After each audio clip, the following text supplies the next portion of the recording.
பூஞ்சோலை மாணவர்கள் அனைவருக்கும் வணக்கம். இன்னைக்கு நம்ம ஓயாத அலைகள் test series group 2 to A test series போயிட்டு இருக்கலப்பா. அதுல 5வது தேர்வுக்கான விளக்க விடைகள் வந்து பார்க்க போறோம். சரியாப்பா? சரி, ரைட், ஓகே. ஃபர்ஸ்ட் क्वेश्चन பார்க்கலாம். Find the correct pairs. கீழ்காண்பவைகளில் சரியான இணையை தேர்க அப்படின்னு சொல்லி கொடுத்திருக்காங்க. இதுக்கு ஆன்சர் வந்து ஆப்ஷன் பி, 4 மட்டும் சரி. இக்கூட்டத்தொடர் அதாவது என்ன அப்படின்னா அரசியலமைப்பு கூட்டத்தொடர் 11 அமர்வுகளாக 166 நாட்கள் நடைபெற்றது. 2473 திருத்தங்கள் முன்வைக்கப்பட்டன அப்படின்னு சொல்லி கொடுத்திருக்காங்க. இதுதான் கரெக்டான ஆன்சர். சோ பாருங்க, ஒன்னு தவறுன்னு கொடுத்திருக்காங்க. ஏன் தவறு? 1942 அமைச்சரவை தூதுக்குழுவால் உருவாக்கப்பட்ட திட்டத்தின் அடிப்படையில் இந்திய அரசமைப்பு உருவாக்கப்பட்டதுன்னு சொல்லி கொடுத்திருக்காங்க. அது 1942லப்பா, 1946. சரியா?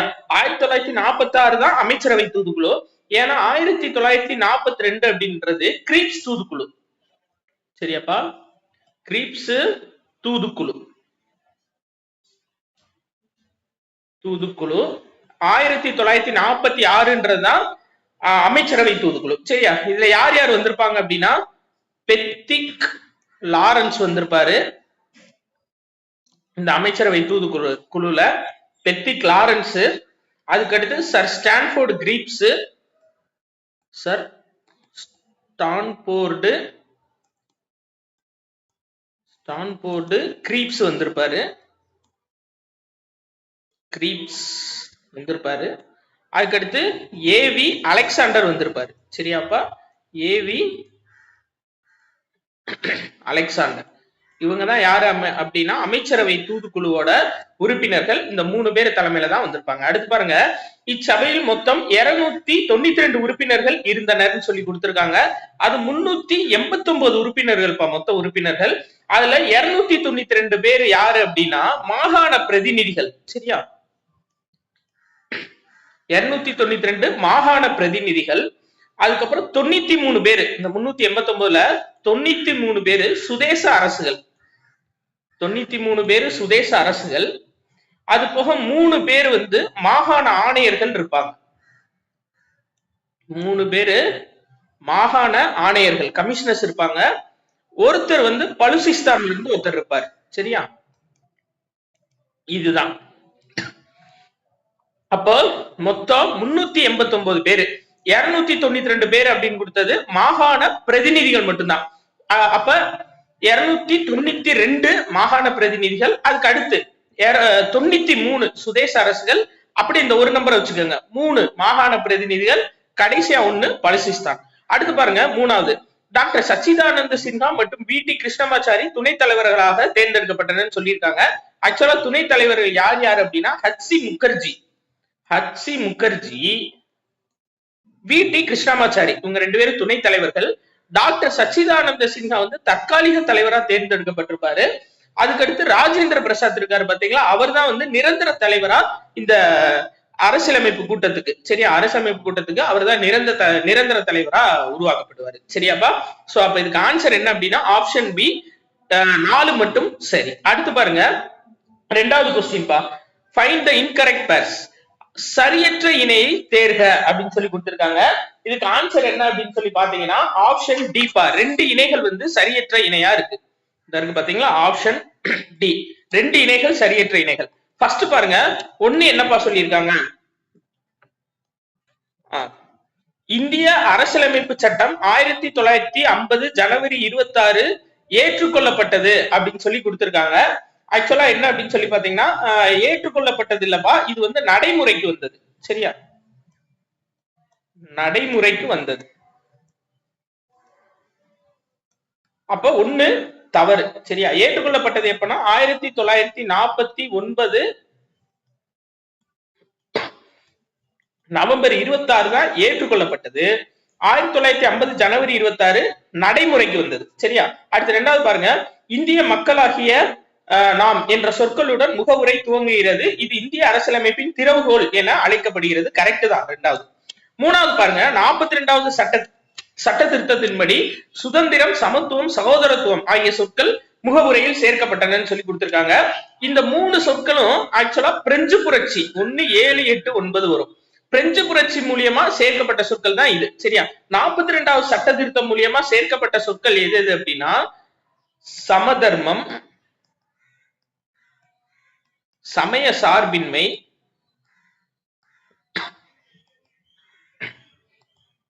ஒருமைப்பாடு.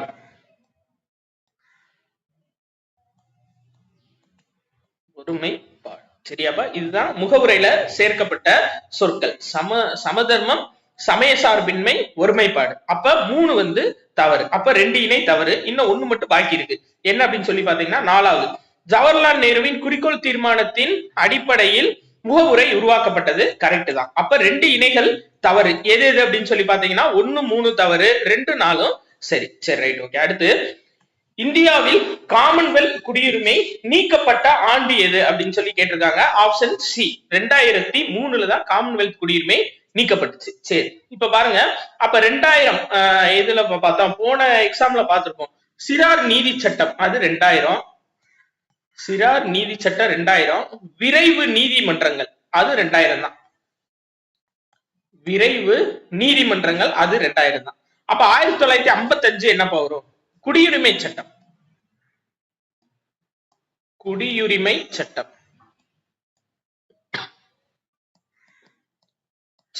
அப்ப 1962 அது வந்து அவசர நிலை பிரகடனப்படுத்தப்பட்ட ஆண்டு.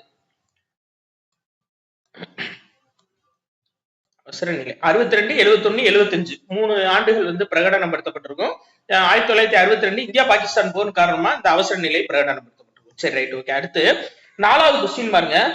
கீழ்காணும் செயல்களில் எதன் மூலம் குடியுரிமை பெற்றவர்களின் குடியுரிமை முடிவுக்கு வருகிறது அப்படின்னு சொல்லி சொல்றாங்க. அதாவது மோசடி செய்து குடியுரிமை பெற்றவர், உண்மைகளை மறைத்தவர், எதிரி நாட்டுடன் வணிகம் செய்தவர், 2 ஆண்டு காலத்திற்கு சிறை தண்டனை பெற்றவர் என்று மத்திய அரசு கண்டறிதல். இது மூலியமா என்ன அப்படின்னா ஆப்ஷன் ஏ இயல்புரிமை மூலியமா விண்ணப்பிக்கிறவங்களுக்கு தான்ப்பா இந்த வழிகள்ல குடியுரிமையா அவங்க இழப்பாங்க. சரியா?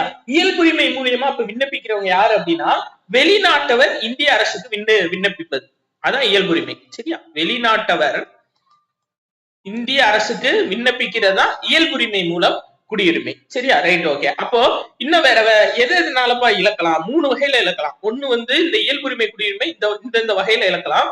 இன்னொன்னு வந்து பாத்தீங்கன்னா குடிமகன் தானாக முன் வந்து குடியுரிமையை துரத்தல், அது மூலியமா குடியுரிமை இழப்பாரு. சரியா? குடிமகன் தானாக முன் வந்து குடியுரிமையை துரத்தல்.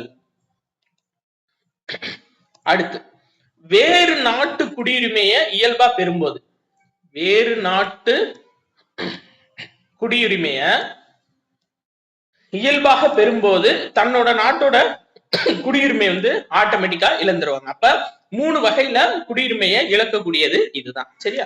அடுத்து 5வது கொஸ்டின் பாருங்க. பொறுத்துக கொடுத்திருக்காங்கப்பா. இதுக்கு ஆன்சர் என்ன அப்படின்னா ஆப்ஷன் ஏ.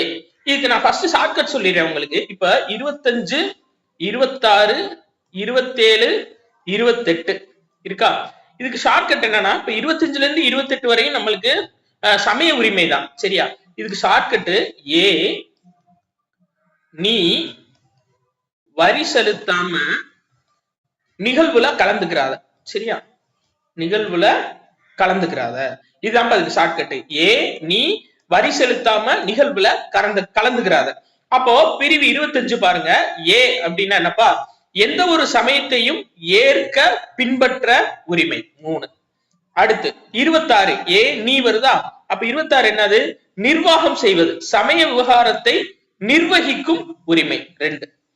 அடுத்து பாருங்க 27 வரி இருக்கா?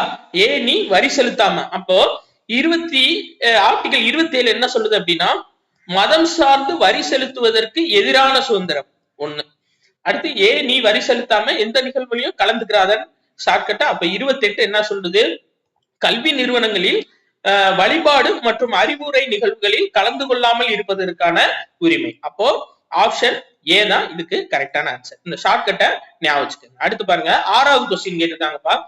தகாத முறையில் அரசு அலுவலகத்தை கைப்பற்றுவதை தடை செய்யும் ஆணை எது அப்படின்னு சொல்லி கேட்டிருக்காங்க. சோ ஆருக்கு வந்து ஆப்ஷன் டிபா தகுதி முறை வினவும் நீதி பேராணை. தகுதி முறை வினவும் நீதி பேராணை இதான் என்னன்னா தகாத முறையில் அரசு அலுவலகத்தை கைப்பற்றுவதை தடை செய்வதற்கான ஆணை. சரியா? அப்ப தடையுறுத்தும் நீதி பேராணை என்னப்பா? கீழ் நீதிமன்றங்கள் தன்னோட சட்ட எல்லைகளை தாண்டி செயல்படாம தடுப்பது. ரொம்ப முக்கியம். சரியாப்பா? கீழ் நீதிமன்றங்கள் தன்னோட சட்ட எல்லைகளை தாண்டி செயல்படாம இருக்கிறத நிப்பாட்டுறதுதான் என்னன்னா தடையுறுத்தும் நீதி பேராணை. சரியா? சரி, அடுத்து ஆப்ஷன் சி பாருங்க. கட்டளையுறுத்தும் நீதி பேராணைன்னு இருக்கா? கட்டளையுறுத்தும் நீதி பேராணைன்னு என்னப்பா? சட்ட உதவியுடன் சம்பந்தப்பட்ட துறையில் பணிகளை நிறைவேற்றுதல். சரியா? சட்ட உதவியுடன் சம்பந்தப்பட்ட துறைகளில் பணிகளை நிறைவேற்றுதல். சரியாப்பா? இப்போ நீங்க ஏதாச்சும் போலீஸ் ஸ்டேஷன் ஏதாச்சும் போனீங்கன்னு வச்சுக்கோங்களேன், சப்போஸ் ஏதாச்சும் ஒரு கேஸ் எஃப்ஐஆர் போட முடியல, ஆனா நீங்க கட்டாயம் எஃப்ஐஆர் போட்டு கொடுங்க அப்படின்னு சொல்லி கேக்குறீங்கன்னா அவங்க சொல்லுவாங்க கோர்ட் ஆர்டர் வாங்கிட்டு வாங்க, நாங்க எஃப்ஐஆர் போடுறோம் அப்படின்வாங்க. அந்த கோர்ட் ஆர்டர் தான் என்ன அப்படின்னா இந்த கட்டளையுறுத்தும் நீதி பேராணை. சட்ட உதவியுடன் தங்களுக்கு தேவையான துறைகள், அதாவது நான் எக்ஸாம்பிளுக்கு போலீஸ் ஸ்டேஷன் சொல்றேன், அது போக வேற துறைகள்ல எது வேணும்னாலும் நம்ம இந்த சட்ட உதவியுடன் இந்த பணிகளை நிறைவேற்ற சொல்லி சொல்லலாம். அடுத்து ஆப்ஷன் பி பாருங்க. ஆட்கொணர்வு நீதி பேராணை. இது என்னப்பா? சட்டத்திற்கு புறம்பா கைது செய்ததில் இருந்து பாதுகாப்பு. சட்டத்திற்கு புறம்பாக கைது செய்வதிலிருந்து பாதுகாப்பு தான் என்னன்னா ஆட்கொணர்வு நீதி பேராணை. அடுத்து பாருங்க 7வது கொஸ்டின் பா. சிறுபான்மையினரின் எழுத்து மொழி பாதுகாப்பு குறித்து அரசியலமைப்பு பிரிவு எது அப்படின்னு சொல்லி கேட்டிருக்காங்க. சிறுபான்மையினர் எழுத்து மொழி பாதுகாப்பு குறித்தன்னு வரணும். சரி, ரைட், ஓகே, நம்ம அதை சரி பண்ணிடலாம். குறிச்சு வச்சுக்குவோம், உங்களுக்கு வரும்போது கரெக்டா வரும். குறித்த அரசியலமைப்பு பிரிவு எதுன்னு சொல்லி கேட்டிருக்காங்கப்பா. ஆர்டிகிள் 29. சரியா? சரி, அப்ப ஆர்டிகிள் 30 சிறுபான்மையினரை பத்தி தான் சொல்லணும். அப்ப சிறுபான்மையினரை பத்தி என்ன சொன்னோம் அப்படின்னா அவங்க தங்களுக்குன்னு ஒரு கல்வி நிறுவனங்களை நிரூபிக்கலாம். தங்களுக்குன்னு ஒரு கல்வி நிறுவனங்களை நிர்வகிக்கலாம். நிர்வகிக்கலாம்னு சொல்றது ஆர்டிகிள் 30. சிறுபான்மையினர் எழுத்து மொழி கலாச்சாரம் குறித்த பாதுகாப்பு அதுவும் வரும். சரியாப்பா? அப்ப அது சொல்லக்கூடிய ஆர்டிகிள் என்ன அப்படின்னா பிரிவு 29. பிரிவு 15 என்னப்பா சொல்லுது? அது நம்மளுக்கு தெரியும். சரியா? சாதி, மதம், இனம், பாலினம் ஆகியவற்றை கருதி பாகுபடுத்தலுக்கு தடை. அதுதான் என்ன அப்படின்னா பிரிவு 15.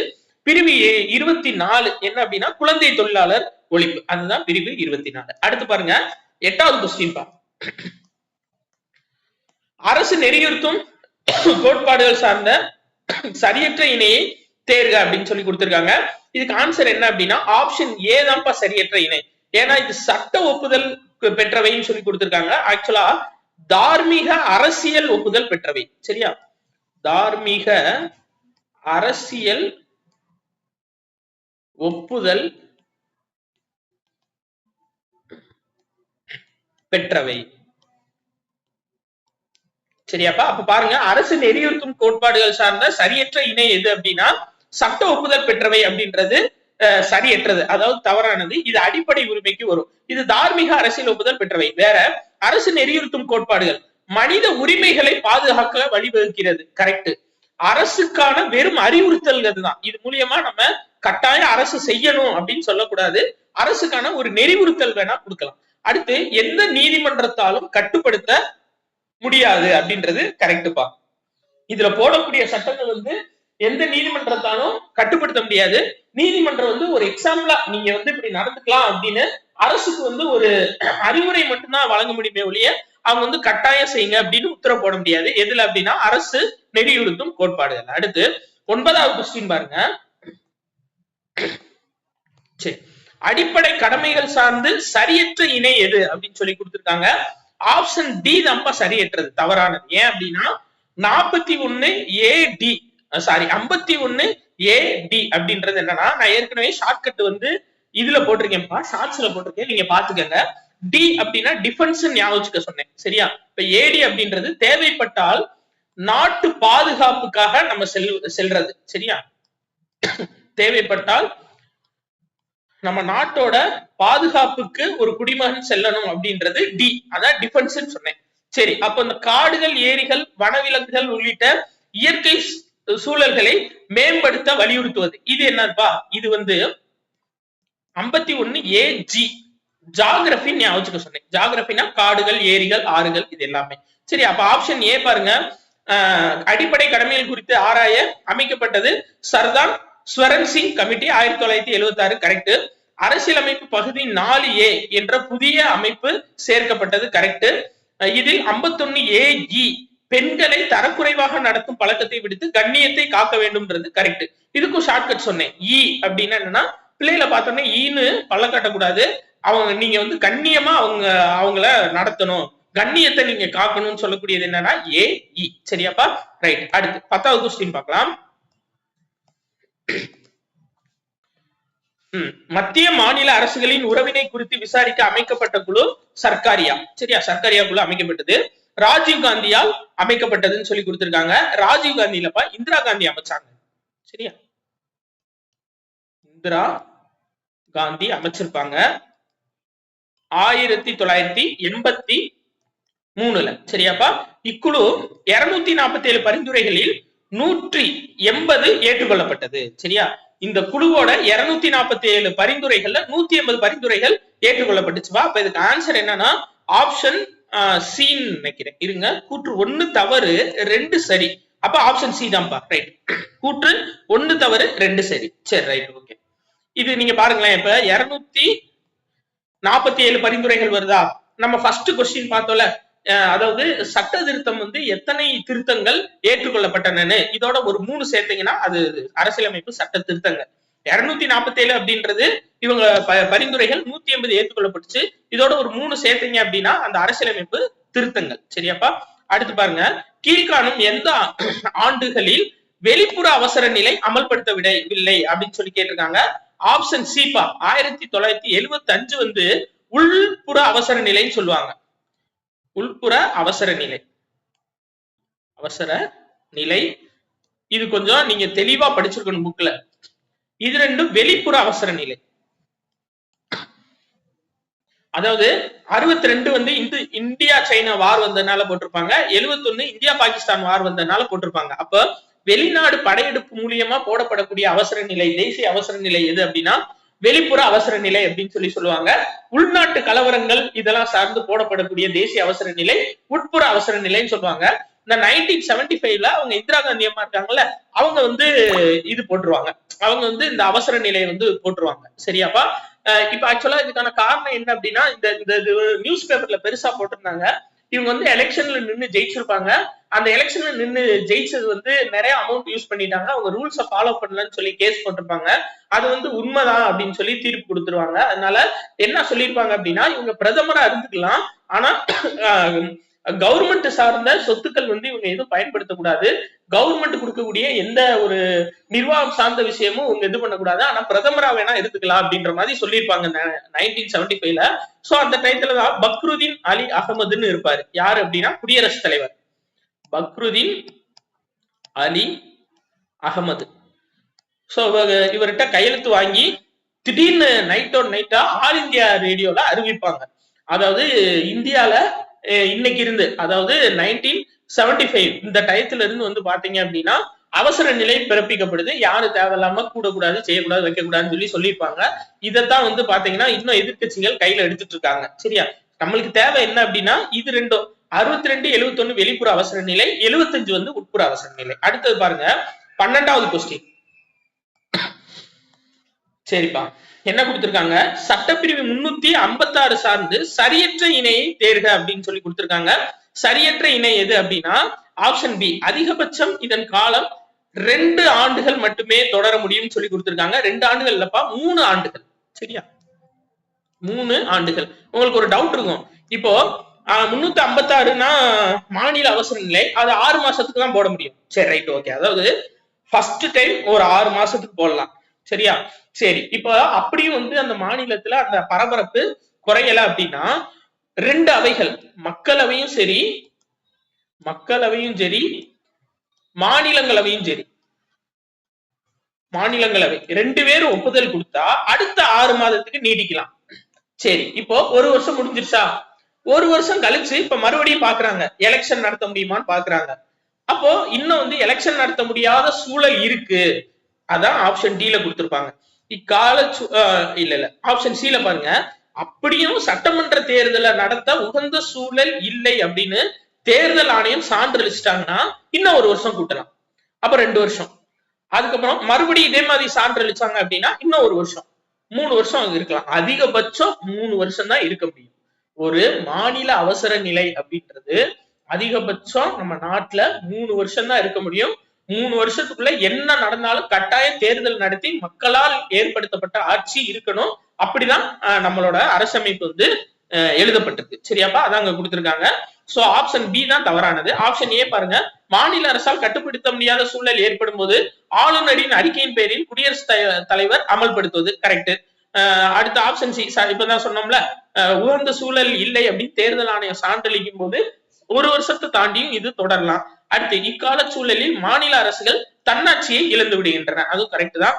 ஆக்சுவலா 356 வந்து மாநில அவசர நிலை தான், 365 மாநில அவசர நிலை தான்ப்பா.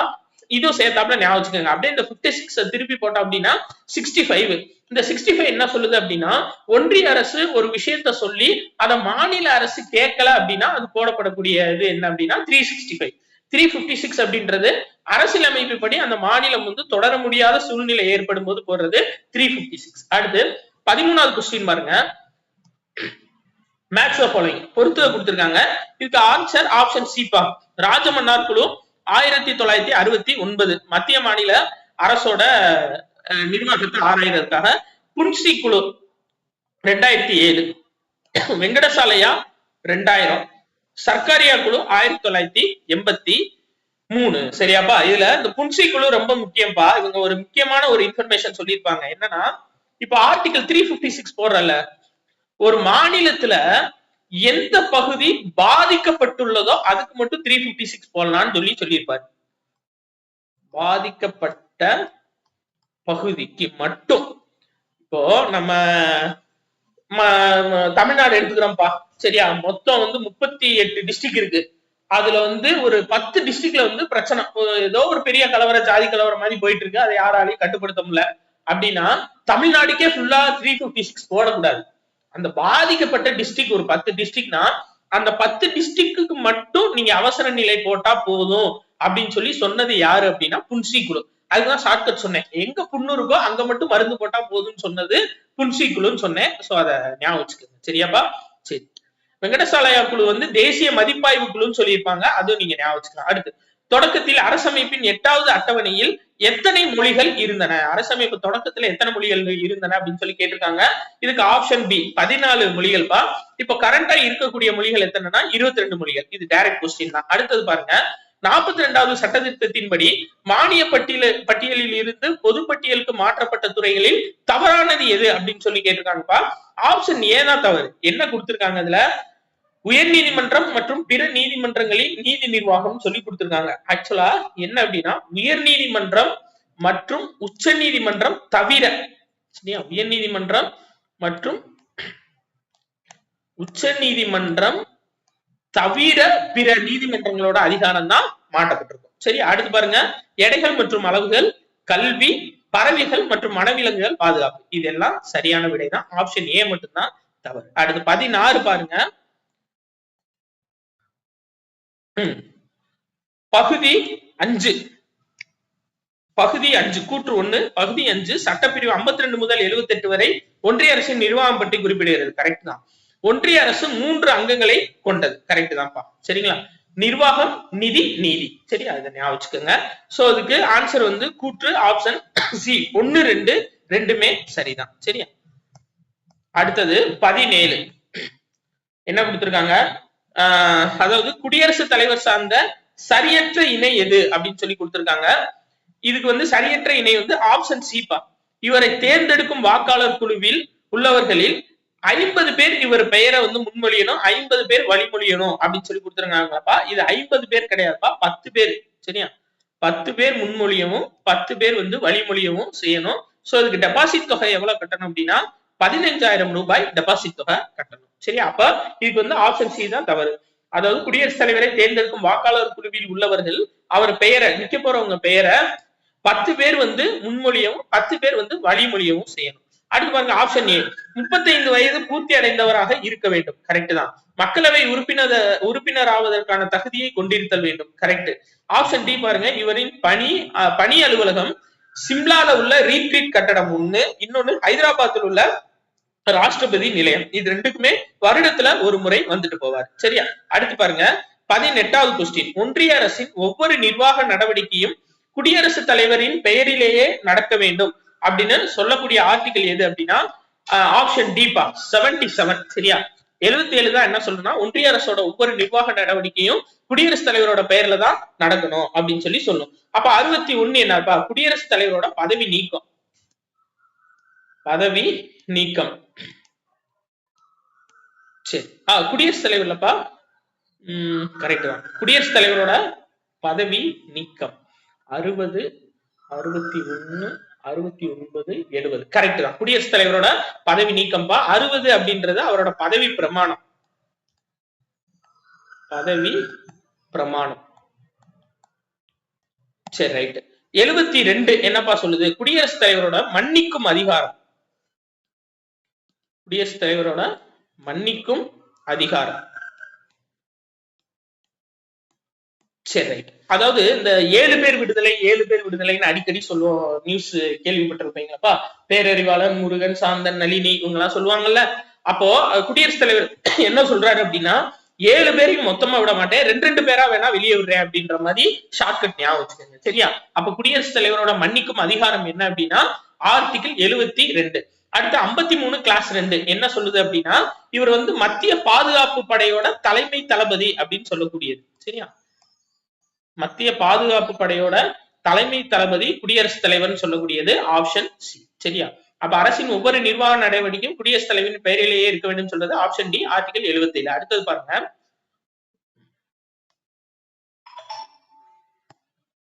சரிப்பா. அடுத்தது 19வது கொஸ்டின். ஓகே. குடியரசுத் தலைவர் பற்றிய இணைகளில் சரியற்றது, குடியரசு துணைத் தலைவர் பற்றிய இணைகளில் சரியற்றது எது அப்படின்னு சொல்லி கேட்டிருக்காங்க. இதுக்கு ஆன்சர் வந்து பாத்தீங்க அப்படின்னா ஆப்ஷன் பி பா, பாம்பே. சரியா? அதாவது குடியரசு துணைத் தலைவர் ஆப்ஷன் ஏ பாருங்க. குடியரசு துணைத் தலைவர் மறைமுக தேர்தல் மூலமாக தேர்ந்தெடுக்கப்படுகிறார் என குறிப்பிடும் சட்டப்பிரிவு 66/1 கரெக்ட். இவர் மீதான பதவி நீக்கம் தீர்மானம் கொண்டு வருவதை இவருக்கு 1 வாரத்திற்கு முன்பே தகவல் தெரிவிக்க வேண்டும்னு சொல்லியிருக்காங்க. 1 வாரம் கிடையாதுப்பா, 14 நாட்கள். 2 வாரம். சரியா? 2 வாரம் கொடுத்திருக்க மாட்டாங்க, 14 நாட்கள் கொடுத்திருப்பாங்க. சோ இவரை பதவி நீக்கம் செய்யணும்னா 14 நாட்களுக்கு முன்னாடியே சொல்லியிருக்கணும். அடுத்து பாருங்க, இவருக்கு என்று தனி ஊதியம் கிடையாது, மாநிலங்களவை தலைவர் என்ற அடிப்படையிலேயே ஊதியம் வழங்கப்படுகிறது. அப்ப குடியரசு துணைத் தலைவர் மாநிலங்களவையோட தலைவரா இருப்பாருன்னு சொல்லக்கூடிய ஆர்டிகல் 64. அதையும் நீங்க நோட் பண்ணி வச்சுக்கோங்க. அடுத்து சரத்து 63 படி நாட்டின் 2வது உயர்ந்த பதவி குடியரசு துணைத் தலைவருக்கான பதவி. அதுவும் கரெக்ட் தான். அப்ப இதுக்கு ஆன்சர் வந்து ஆப்ஷன் பி மட்டும் தவறு, ஏசிடி இது 3 கரெக்ட். அடுத்து பாருங்க 20வது கொஸ்டின். இந்திய வரலாற்றில் உச்ச நீதிமன்ற தலைமை நீதிபதி ஒருவர் குடியரசுத் தலைவராக நியமிக்கப்பட்ட ஆண்டு எதுனா 1969. அவர் பேர் என்னன்னா ஹிதயத்துல்லா. ஹிதயத்துல்லா. சரியாப்பா? ஹிதயத்துல்லா அவர் தான் வந்து பாத்தீங்கன்னா உச்ச நீதிமன்ற தலைமை நீதிபதி குடியரசுத் தலைவரா 1969 நியமனம் செய்யப்பட்டிருப்பாரு. அந்த 69 நம்மளுக்கு முக்கியமானது. ஏன்னா இஸ்ரோ தொடங்கியதும் 69 தான், தமிழ்நாடுன்னு பெயர் மாத்தினதும் 69 தான். இன்னும் நிறைய 69 வரும். 69 ஏகப்பட்ட 69 வரும். சரி, அதே மாதிரி மனுஷன் வந்து முத நிலால கால் வச்ச வருஷமும் 1969 தான். சரியா? Right, okay. அடுத்தது பாருங்க 21வது கொஸ்டின். எத்தனை இணைகள் சரியற்றதாக உள்ளது அப்படின்னு சொல்லி கொடுத்திருக்காங்க. இதுக்கு ஆப்ஷன் பி 3 இணைகள் வந்து சரியற்றதா இருக்குப்பா. சரியா? ஃபர்ஸ்ட் பாருங்க 1 சட்டப்பிரிவு 78 பிரதமரின் கடமைகள் பற்றி வரையறுக்கிறது. கரெக்ட். 1 கரெக்ட். அடுத்து சர்வதேச மாநாடுகளுக்கு இந்திய பிரதிநிதியாக குடியரசுத் தலைவர் கலந்து கொள்வார் இருக்கு. குடியரசுத் தலைவர் கிடையாதுப்பா, பிரதமர். பீம்ஸ்டெக் மாநாடு, அந்த மாநாடு, இந்த மாநாடு, எல்லா மாநாட்டுக்கும் யாருப்பா போவாரு? குடியரசுத் தலைவரா போவாங்க? பிரதமர் தான் போவாங்க. சரியா? அப்ப சர்வதேச மாநாடுகளுக்கு இந்திய பிரதிநிதியாக பிரதமர் தான் போவாரு. ஆனா எல்லாமே கையெழுத்து போடுறது வந்து குடியரசுத் தலைவர் பேர்ல கையெழுத்து போடுவார், பார் போட்டு தான் கையெழுத்து போடுவாரு. சரியா? ஆனா கலந்துக்கிறவர் யாரு அப்படின்னா பிரதமர். அடுத்து வெற்றி பெற்ற கட்சியை சேர்ந்த மொத்த உறுப்பினர்களில் 15% பேர் மட்டுமே அமைச்சரவை உறுப்பினராக இருத்தல் வேண்டும் அப்படின்னு சொல்லியிருக்காங்க. ஆக்சுவலா வெற்றி பெற்ற கட்சியை சேர்ந்தவங்க கிடையாது, மக்களவையை சேர்ந்த மொத்த உறுப்பினர்கள்ல 15% பேர் மட்டும்தான் அமைச்சரவை உறுப்பினர்களா இருக்க முடியும். அடுத்து பாருங்க அரசு நிர்வாகத்தின் மைய கருவை உருவாக்குபவர்கள் ராஜாங்க அமைச்சர்கள் கொடுத்திருக்காங்கப்பா, அது தவறு. யாருன்னா கேபினட் அமைச்சர்கள். சரியா, கேபினட் அமைச்சர்கள் தான் என்ன பண்ணுவாங்கன்னா அரசு நிர்வாகத்தோட மைய கருவை வந்து உருவாக்குவாங்க. ராஜாங்க அமைச்சர்கள் யாரு அப்படின்னா அவங்களுக்கு ஒதுக்கப்பட்ட துறைகளை கவனிக்கிறது தான் ராஜாங்க அமைச்சர்கள். இதுக்கப்புறம் இணை அமைச்சர்கள்னு இருப்பாங்க. அவங்க யாரு அப்படின்னா ராஜாங்க அமைச்சர்களுக்கு உதவி செய்யறவங்க இணை அமைச்சர்கள். இதை ஞாபகம் வச்சுக்கோங்கப்பா. சோ கேபினட், அதாவது அரசு நிர்வாகத்தோட மைய கருவை உருவாக்குறவங்க கேபினட் அமைச்சர்கள். தங்களுக்கு உண்டான துறைகளை கவனிக்கிறவங்க ராஜாங்க அமைச்சர்கள். அவங்களுக்கு உதவி செய்யறவங்க இணை அமைச்சர்கள். இதை குழப்பிடக்கூடாது. அடுத்து பாருங்க, தற்போதுள்ள மக்களவை உறுப்பினர்களில் எத்தனை பேர் யூனியன் பிரதேசங்களில் இருந்து தேர்ந்தெடுக்கப்படுகின்றனர் கொடுத்திருக்காங்க. நம்ம புக்குக்குரிய ஆன்சரை ஃபர்ஸ்ட் சொல்லிடுறேன்ப்பா. 13 புக்ல இதுதான் கொடுத்திருக்காங்க. ஆனா ஆக்சுவலா ஃபேக்ட் என்ன அப்படின்னா மொத்தம் 552 பேரா. சரியாப்பா, மொத்தம் 552 பேரு. இப்ப இந்த 2 பேர் ஆங்கிலோ இந்தியர்கள் நியமிக்கிறத வந்து நீக்கிட்டாங்க. ஆர்டிகல் 333 331 ரெண்டுமே வந்து நீக்கிட்டாங்க. சரியா, அப்ப இப்ப இருக்கிறது 550 பேரு. இதுல 530 பேர் வந்து ஒவ்வொரு மாநிலங்கள்ல இருந்தும் 20 பேர் வந்து யூனியன் பிரதேசங்கள்ல இருந்தும் நியமிக்கப்படணும். இதுதான் ஃபேக்ட். ஆனா நம்ம ஸ்கூல் புக்ல இது கரெக்டா கொடுத்திருக்காங்க. 530ன்றது கரெக்டா கொடுத்திருக்காங்க. ஆனா இது வந்து பாத்தீங்க அப்படின்னா 20க்கு பதில் 13 கொடுத்திருக்காங்க. சப்போஸ் நீங்க ஆப்ஷனை பார்த்து அடிச்சுக்கோங்க. 20 இருந்துச்சு 13 இல்ல அப்படின்னா 20 தான் ஆன்சர். 13 இருந்துச்சு 20 இல்ல அப்படின்னா 13 தான் ஆன்சர். ரெண்டுமே இருந்துச்சுன்னா வழக்கம் போல 25 கீ ஆன்சர் வந்து தப்பா கொடுத்திருக்காங்களப்பா. அது மாதிரி இதையும் நம்ம கிளைம் பண்ணிக்கலாம். சரிதானா? Right, okay. அடுத்தது பாருங்க, 23வது கொஸ்டின். மக்களவை சபாநாயகர் சார்ந்து சரியற்ற இணையை தேர்க அப்படின்னு சொல்லி கொடுத்திருக்காங்க. இதுக்கு ஆன்சர் என்ன அப்படின்னா ஆப்ஷன் சி பா. இவர் இல்லாத சூழலில் அவையின் மூத்த உறுப்பினர் இப்பதவியை வகிப்பார்னு சொல்லி கொடுத்திருக்காங்க. மூத்த உறுப்பினர் கிடையாது, துணை சபாநாயகர். துணை சபாநாயகர். ஆக்சுவலா மக்களவை சபாநாயகர் இல்லாதப்ப துணை சபாநாயகர் இவரோட பதவியை வகிப்பாரு. துணை சபாநாயகர் இல்லாதப்பதான் மூத்த உறுப்பினர்கள் இவரோட பதவியை வகிப்பாங்க. சரி, அப்ப ஆப்ஷன் சி தவறு. ஆப்ஷன் ஏ பாருங்க, மக்களவை உறுப்பினர்களால் தேர்ந்தெடுக்கப்படுகிறார் மக்களவை சபாநாயகர். கரெக்ட். இரு அவைகளின் கூட்டு கூட்டத்திற்கு தலைமை தாங்குவார். கரெக்ட். இப்போ மக்களவை மாநிலங்களவை கூட்டு கூட்டம் நடக்குது அப்படின்னா இந்த கூட்டு கூட்டத்திற்கு தலைமை தாங்குபவர் யாருன்னா மக்களவை சபாநாயகர் தான். அதை மறந்துடக்கூடாதுப்பா. சரியா, அப்ப option B correct. Option D பாருங்க, கட்சி தாவல் தடை சட்டத்தின்படி ஒரு உறுப்பினர் மக்களவை தகுதி கொண்டவரா இல்லையா என்பதை தீர்மானிப்பார். இதுவும் கரெக்ட் தான். அடுத்து 24வது கொஸ்டின் பாருங்கப்பா. 2025ஆம் ஆண்டின்படி உச்சநீதிமன்ற நீதிபதிகளின் மொத்த எண்ணிக்கை எவ்வளவு? தலைமை நீதிபதி உட்படன்னு சொல்லி கேட்டிருக்காங்க. 34 தான்ப்பா கரெக்டான ஆன்சர். இது கோர்ட்ல கேட்ட கொஸ்டின். ஆக்சுவலா என்ன அப்படின்னா அதாவது 34 பேரு, அதுல சில நேரம் திடீர்னு ரிட்டையர்ட் ஆவாங்க. அப்ப 33 பேர் இருப்பாங்க, 32 பேர் இருப்பாங்க. ஆனா இப்ப அதிகபட்ச எண்ணிக்கை எவ்வளவு இருக்கணும் 2025 படி அப்படின்னா 34 தான் கரெக்ட். ஹைகோர்ட் எக்ஸாம்ல கேட்ட கொஸ்டின் ரொம்ப ரொம்ப முக்கியமானது, ஞாபகம் வச்சுக்கோங்க. உச்ச நீதிமன்ற தலைமை நீதிபதி உட்பட. சரியாப்பா, ரைட், ஓகே. அடுத்தது பாருங்க, என்ன சார் புக்குக்குள்ளன்னு சொல்லிட்டு என்னென்னமோ கேக்குறீங்க அப்படின்னு சொல்லி நீங்க கேட்கலாம். இது கரண்ட் அஃபேர்ஸ்ல நான் சொல்லியிருக்கேன்ப்பா, டெய்லி நியூஸ் பேப்பர் பாத்துக்கோங்க.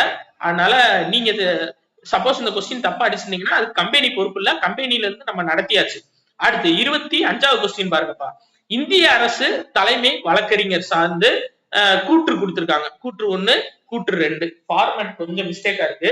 சோ இது வந்து நம்ம கொஸ்டின் பேப்பர் வரும்போது சரி பண்ணிடலாம். சரியாப்பா, ஃபார்மேட்னு எழுதி வச்சுப்போம். Right, okay. அடுத்து இப்ப 25க்கு வந்து என்ன கொடுத்திருக்காங்க, இந்தியாவில் உள்ள அனைத்து நீதிமன்றங்களிலும் வழக்காடும் உரிமை இந்திய அரசு தலைமை வழக்கறிஞருக்கு உண்டு. கரெக்ட் தான்.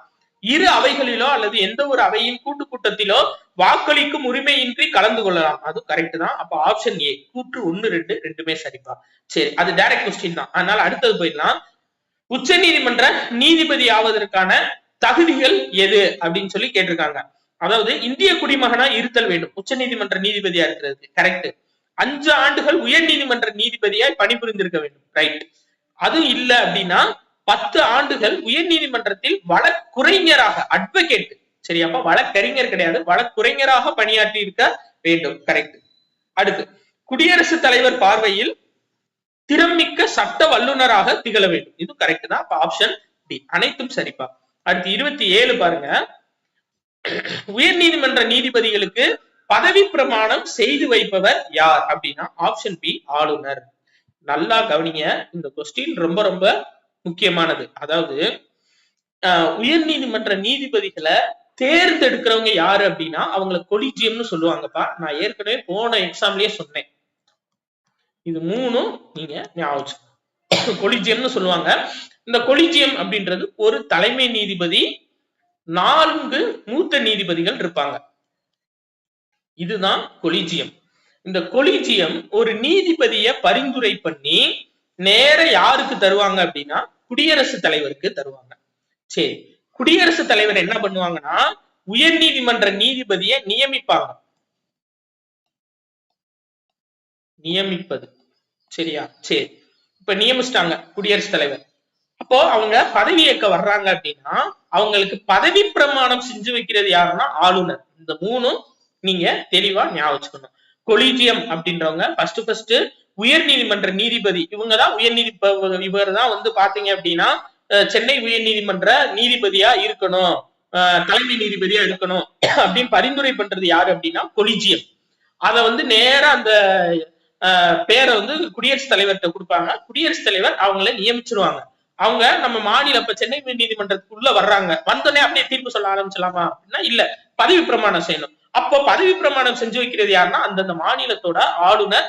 இது 3 முக்கியமானது, குழப்பிடக்கூடாது, ஞாபகம் வச்சுக்கோங்க. சரியா? அடுத்து 28 பாருங்கப்பா. கொலிஜியம் என்பது உச்ச நீதிமன்ற தலைமை நீதிபதி நீங்களாக எத்தனை பேர் கொண்ட அமைப்பு? இப்பதான் சொன்னேன்ல, 4 பேர் கொண்ட அமைப்பு. அடுத்தது பாருங்க 29வது கொஸ்டின். 2 அல்லது அதற்கு மேற்பட்ட மாநிலங்களுக்கு இடையான சிக்கல்களை தீர்த்து வைப்பது உச்ச நீதிமன்றத்தின் எந்த நீதி வரையறையின் கீழ் வருகிறது அப்படின்னு சொல்லி கொடுத்திருக்காங்க. ஆப்ஷன் ஏப்பா தனக்கே உரிய நீதி வரையறை. சரியா? சரி, அப்போ ஆப்ஷன் பி மேல்முறையீட்டு நீதி வரையறை அப்படின்னா என்னன்னா உயர் நீதிமன்றம் மூலியமா போகக்கூடிய ஒரு வழக்குகள் தங்களுக்கு வந்து அந்த வழக்கோட தீர்ப்புல திருப்தி இல்லைன்ற போது உச்ச நீதிமன்றத்துக்கு போய் அதுதான் பைனல் தீர்ப்பு நீதிமன்றம் மேல்முறையீட்டு நீதிமன்றமா இருக்கு. அப்ப அதுதான் என்ன அப்படின்னா மேல்முறையீட்டு வரையறை. ஆலோசனை நீதி வரையறை அப்படின்னா குடியரசுத் தலைவர் சப்போஸ் அவங்களுக்கு எதுவும் டவுட் தேவைப்பட்டுச்சுன்னா உச்ச நீதிமன்றத்திட்ட ஆலோசனை கேட்டுக்கலாம் அப்படின்றது ஆலோசனை நீதி வரையறை. சரியா? அதுக்கடுத்து பாருங்க இன்னும் ஒண்ணு என்னப்பா, நீதி புனராய்வு நீதி வரையறை. இது நம்மளுக்கு தெரியும். ஆர்டிகல் 32 படி நீதி புனராய்வு. இப்போ ஒரு சட்டம் வந்து பாத்தீங்க அப்படின்னா அதாவது ஆர்டிகல் 332 வந்து நம்ம நீதி, அதாவது நம்ம வந்து அந்த பேராணைகள். சரியா? அது வேற, பேராணைகள். இது நீதி புனராய்வுன்னா என்னன்னா ஒரு சட்டம் ஏற்றுறாங்க, அந்த சட்டம் வந்து அரசமைப்புக்கு எதிரா இருக்கு அப்படின்னா அதை கேன்சல் செய்யக்கூடிய அதிகாரம் நீதி புனராய்வு நீதி வரையறை. சரியாப்பா? சோ தனக்கே உரிய நீதி வரையறையில வேற என்ன சொல்லுவாங்க அப்படின்னா அடிப்படை உரிமை இருக்கும் பாத்தீங்களா? இப்ப இது பார்த்துட்டோம். 2க்கும் மேற்பட்ட மாநிலங்களுக்கு இடையான சிக்கல்களை தீர்த்து வைக்கிறது தனக்கே உரிய நீதி வரையறை உச்ச நீதிமன்றத்தோட. அதே மாதிரி அடிப்படை உரிமைகளை வந்து செயல்படுத்துறதுல, அடிப்படை உரிமைகளை வந்து செயல்படுத்துறதுல ஏதோ பிரச்சனை இருந்துச்சு அப்படின்னா தனக்கே உரிய நீதி வரையறை மூலியமா அதை வந்து தீர்த்து வைக்கலாம் அப்படின்னு சொல்லியிருப்பாங்க. அடுத்து பாருங்க 30வது, ஒரு மசோதாவை நிதி மசோதாவா அல்லது இதர மசோதாவா என தீர்மானிக்கும் அதிகாரம் யாருக்கு இருக்கு அப்படின்னா மக்களவை சபாநாயகர். சரியாப்பா? மக்களவையில தான் நிதி சம்பந்தமான எல்லா மசோதாவும் நிறைவேற்றுவாங்க. அது நிதி அமைச்சர் நிதி மசோதாவா, பண மசோதாவா, இல்ல சாதாரண மசோதா இதர மசோதாவா அப்படின்னு சொல்லி தீர்மானிக்கக்கூடிய அதிகாரம் யாருக்கு இருக்குன்னா மக்களவை சபாநாயகருக்கு இருக்கு. சரியா? இது ஒரு ஃபார்மேட் இல்லாம இருக்கு, நம்மளும் ஃபார்மேட் பண்ணிடலாம். சரியாப்பா? Right, okay. சோ இந்த டெஸ்ட் பிடிச்சிருந்துச்சு அப்படின்னா 8667772290 அப்படின்ற ஜிபே நம்பருக்கு நீங்க 10 ரூபாய் செலுத்தலாம்ப்பா. ஒவ்வொரு நம்பரும் விருப்பப்படுறவங்க 10 ரூபாய் நீங்க செலுத்தலாம். சரியா? 8667772290 அப்படின்ற நம்பருக்கு. சரி, ரைட், ஓகே. அடுத்து பாருங்க 31வது கொஸ்டின் என்ன கொடுத்திருக்காங்க, அமைச்சர்கள் குழு ஒட்டுமொத்தமாக இதற்கு பொறுப்புடையவர்கள் அப்படின்னு சொல்லி கொடுத்திருக்காங்க. இதுக்கு ஆன்சர் என்ன அப்படின்னா ஆப்ஷன் டிபா மக்களவைக்கு பொறுப்புடையவர்கள். சரியா? இப்போ நான் ஏற்கனவே சொன்னேன்ல, போன டெஸ்ட்லயே சொல்லியிருப்பேன். ஃபார் எக்ஸாம்பிள் இப்போ நிர்மலா சீதாராமன் நம்மளோட நிதி அமைச்சரை எடுத்துக்கிட்டோம் அப்படின்னா அவங்க மக்களவையில செலக்ட் ஆகி போனவங்க கிடையாது, மாநிலங்களவைக்கு செலக்ட் ஆகி அங்கிருந்து அமைச்சரா தேர்ந்தெடுக்கப்பட்டவங்க. சரியா? சரி, இப்போ அவங்க மாநிலங்களவையில தான் தேர்ந்தெடுக்கப்பட்டிருக்காங்க. எம்பியா இருக்காங்க மாநிலங்களவையில, ஆனா அவங்களுக்கு அமைச்சர் பொறுப்பு கொடுத்துட்டாங்க. அப்ப மக்களவையில இருந்து ஒருத்தவங்க வந்து கொஸ்டின் கேட்கிறாங்க. ஏன்னா மக்களவையில தான் மக்களால் தேர்ந்தெடுக்கப்பட்ட உறுப்பினர்கள் இருக்காங்க. அப்போ இங்க இருந்து ஒருத்தவங்க கொஸ்டின் கேட்கிறாங்க அப்படின்னா, இல்ல நான் மாநிலங்களவையில இருந்து தான் செலக்ட் ஆயிருக்கேன், நான் அங்கதான் பதில் சொல்லுவேன், உங்களுக்கு எல்லாம் சொல்ல மாட்டேன் அப்படின்னு சொல்லக்கூடாது. ஏன்னா அமைச்சர்கள் குழு ஒட்டுமொத்தமா யாருக்கு பொறுப்புடையவங்க அப்படின்னா மக்களவைக்கு பொறுப்புடையவங்க. ஏன்னா அங்கதான் மக்களால் தேர்ந்தெடுக்கப்பட்ட அதிகாரி, மக்களால் தேர்ந்தெடுக்கப்பட்ட உறுப்பினர்கள் இருக்காங்க. சரியாப்பா?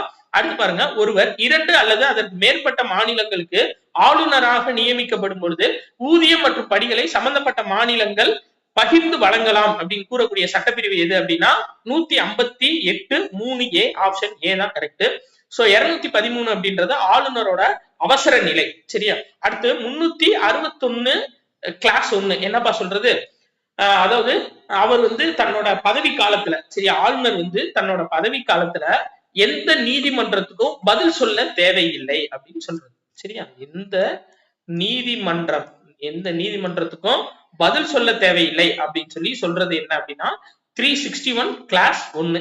அடுத்து 164 கிளாஸ் 1A என்ன சொல்லுது அப்படின்னா சட்டமன்றத்துல இருக்க உறுப்பினர்களோட எண்ணிக்கையில 15% பேர் தான் அமைச்சர்களா இருக்கணும். 15% பேர் தான் அமைச்சர்களா இருக்கணும். 15% மேல அமைச்சர்களோட பொறுப்பு போகக்கூடாதுன்னு சொல்றது 164 கிளாஸ் 1A. சரியா? Right, okay. அடுத்து 33 பாருங்க, அது ஓரியன்டான கொஸ்டின் தான். தற்போது தமிழ்நாட்டின் சட்டமன்ற தொகுதிகளின் எண்ணிக்கையின் அடிப்படையில் எத்தனை பேர் அமைச்சர்களாக பதவி வைக்கலாம்னா 36 பேர்ப்பா. ஏன்னா 234 சட்டமன்ற தொகுதி இருக்கு, இதுல 15% பேர் தான் அமைச்சர்களா இருக்கணும். அப்படி பார்த்தோம்னா 36 பேர் அமைச்சர்களா இருக்கலாம். அடுத்து 34வது கொஸ்டின் பாருங்க, சட்ட மேலவையின் எண்ணிக்கையில் 1/3 மிகாமலும் குறைந்தபட்ச எண்ணிக்கையில் 40க்கு குறையாமலும் இருக்கணும் அப்படின்னு சொல்லக்கூடிய சட்டப்பிரிவு எது அப்படின்னா ஆர்டிகல் 171. சட்ட மேலவையில 1/3 மிகாமலும் இருக்கணும், குறைந்தபட்ச எண்ணிக்கை 40 குறையாமலும் இருக்கணும்னு சொல்லக்கூடிய ஆர்டிகல் 171. அப்ப 169 என்னப்பா சொல்லுது, மாநிலங்களோட உருவாக்கம், மாநிலங்களவை, சரியா சரியா மாநிலங்களவையோட உருவாக்கம் அல்லது நீக்கம், உருவாக்கம் அல்லது நீக்கம் எதுனா ஆர்டிகல் 169. ஆர்டிகல் 123 நம்மளுக்கு தெரியும், குடியரசுத் தலைவர் அவசர சட்டம், குடியரசுத் தலைவரோட அவசர சட்டம். சரி, ஆர்டிகல் 361 கிளாஸ் 2 இது நியூஸ் பேப்பர்ல வந்துருச்சுப்பா, நம்ம ஸ்கூல் புக்ல கிடையாது. சரியா? இந்த நியூஸ் பேப்பர்ல வந்திருக்கக்கூடிய ஆர்டிகல் 361 கிளாஸ் 2 என்ன சொல்லுச்சு அப்படின்னா ஒருத்தர் மீது குற்றவியல் வழக்குகள் தொடர முடியாது. அதாவது ஆளுநரா இருக்க ஒருத்தர் மீது குற்றவியல் வழக்குகள் தொடர முடியாது, அவர் மேல எந்த ஸ்டேஷன்லயும் எஃப்ஐஆர் வந்து பதியக்கூடாது அப்படின்னு சொல்லக்கூடிய ஆர்டிகல் எது அப்படின்னா ஆர்டிகல் 361 கிளாஸ் 2. சரியா? குற்றவியல் வழக்குகள் அவர் மேல பதிவு பண்ண முடியாது. அதாவது ஒரு ஆளுநர், மாநிலத்தோட ஆளுநர் மேல. இது எந்த விஷயத்துல சொன்னாங்க அப்படின்னா கோவா ஆளுநர் சார்ந்து ஒரு பிரச்சனை வந்துச்சுப்பா, அவர் மீது ஒரு குற்ற வழக்கு வந்துச்சு. சோ அதுல வந்து விடுவிச்சிட்டாங்க. ஏன் அப்படின்னா அதுக்கு காரணம் ஆர்டிகல் 361 கிளாஸ் 2 தான். சரியா? Right, okay. அடுத்து 35 மேக்ஸ் ஃபாலோயிங் கொடுத்திருக்காங்க, இதுக்கு ஆப்ஷன் டி பா. ஆர்டிகல் 164 கிளாஸ் 1 ஆளுநரால் முதலமைச்சர் நியமனம் செய்யப்படுவது. ஆர்டிகல் 163 கிளாஸ் 1 என்னன்னா அமைச்சரவை ஆளுநருக்கு ஆலோசனை வழங்குதல். 163 அமைச்சரவை உருவாக்கம். 156 ஆளுநரின் பதவிக்காலம். நான் ஏற்கனவே சொல்லியிருக்கேன்ல ஆர்டிகல் 156 ஆளுநரோட பதவிக்காலம். சரி, வந்துட்டாரு ஆளுநர், ஒரு 5-6 நாள் பதவியில இருந்துட்டு போனோம் அப்படின்றது 5-6. அதே மாதிரி குடியரசுத் தலைவரோட பதவிக்காலமும் 5-6 தான். சரி, குடியரசுத் தலைவர் வந்துட்டாங்க, வேற வழியில ஒரு 5-6 நாள் இருந்துட்டு போட்டோம் அப்படின்னு சொல்லக்கூடியது ஆர்டிகல் 56. சரியாப்பா? தண்ணி குடிச்சுக்கிறேன், நீங்களும் தண்ணி குடிச்சுக்கலாம்.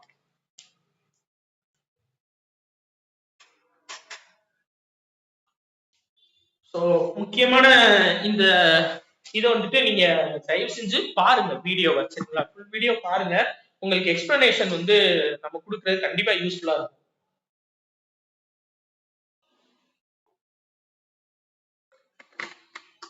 ரைட்பா, அடுத்து பாருங்க 36 கொஸ்டின். 36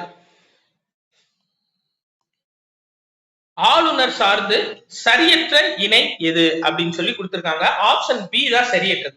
ஃபர்ஸ்ட் ஆப்ஷன் ஏ பார்த்துட்டு வந்துருவோம். அதாவது சட்டமன்ற உறுப்பினர்களின் தகுதியின்மை குறித்து தேர்தல் ஆணையத்துடன் கலந்து ஆலோசித்து முடிவு செய்கிறார். யாரு? ஆளுநர். கரெக்ட் தான். சரி, இப்போ சபாநாயகர் துணை சபாநாயகர் இல்லாத போது மூத்த உறுப்பினர்களை நியமிக்க சட்டமன்ற உறுப்பினர்களின் அதிகபட்ச ஆதரவு அடிப்படையே தேவை, ஆளுநரால் தற்காலிகமாக நியமனம் செய்ய இயலாது அப்படின்றது தவறு. இப்போ சபாநாயகரும் துணை சபாநாயகரும் இல்ல அப்படின்னா ஆளுநர் நினைச்சா அவையில இருக்க மூத்த உறுப்பினர் யாரனாலும் கூப்பிட்டு சபையை நடத்த சொல்லி உத்தரவிடலாம், கட்டாயம் உத்தரவிடலாம். அதுக்கு அவருக்கு பவர் இருக்கு. சோ அதனால ஆப்ஷன் பி தான் தவறு. ஆப்ஷன் சி பாருங்க, அரசின் தணிக்கை குழுவின் அறிக்கையை சட்டமன்றத்தில் சமர்ப்பிக்கிறார். கரெக்ட். பஞ்சாயத்து நகராட்சிகளின் நிதி நிலைமைகளை ஆய்வு செய்ய 5 ஆண்டிற்கு ஒரு முறை நிதி ஆணையத்தை அமைக்கிறார். அதுவும் கரெக்ட் தான். சரி, அடுத்தது பார்க்கலாம். 37வது கொஸ்டின். கூற்று 1, சரத்து 226 பயன்படுத்தி உயர் நீதிமன்றங்கள் நீதி பேராணைகளை வழங்க முடியும் அப்படின்றது கரெக்ட். சரியா? அடுத்து அடிப்படை உரிமைகள் மீறப்படுவது மட்டுமின்றி சாதாரண சட்ட மீறலுக்கும் நீதி பேராணைகள் வெளியிட முடியும் அப்படின்னா கரெக்டுப்பா, ரெண்டுமே சரி. சரியா? இதுல உங்களுக்கு இந்த டவுட்டா இருக்கும், சாதாரண சட்ட மீறலுக்கும் நீதி பேராணை வெளியிட முடியுமா அப்படின்னா கட்டாயம் வெளியிடலாம். கூற்று 1, 2 ரெண்டுமே சரி. அடுத்து கீழ்காணும் எந்தெந்த மாநிலங்களுக்கு பொதுவான நீதிமன்றமாக சண்டிகர் உள்ளது அப்படின்னு சொல்லி கேட்டிருக்காங்க. இதுக்கு ஆன்சர் வந்து ஆப்ஷன் ஏ 1, 3, 4. சரியாப்பா? பஞ்சாப், ஹரியானா, சண்டிகர், இது 3க்கும் சண்டிகர்ல இருக்க நீதிமன்றம் தான். அதே மாதிரி கவுஹாத்தில இருக்க நீதிமன்றம் வந்து 7 சிஸ்டர்ஸ் சொல்றாங்கல்ல, 7 வடகிழக்கு மாநிலங்களுக்கு கவுஹாத்தில உள்ள நீதிமன்றம் உயர் நீதிமன்றமா செயல்படும். அடுத்து 40வது கொஸ்டின் பாருங்க. எந்த ஆண்டு முதல் வாக்களிக்கும் வயது 21 இருந்து 18 குறைக்கப்பட்டது அப்படின்னா ஆப்ஷன் டிப்பா, ரொம்ப ரொம்ப முக்கியமானது. 1988 16வது சட்ட 61வது சட்ட திருத்தம்.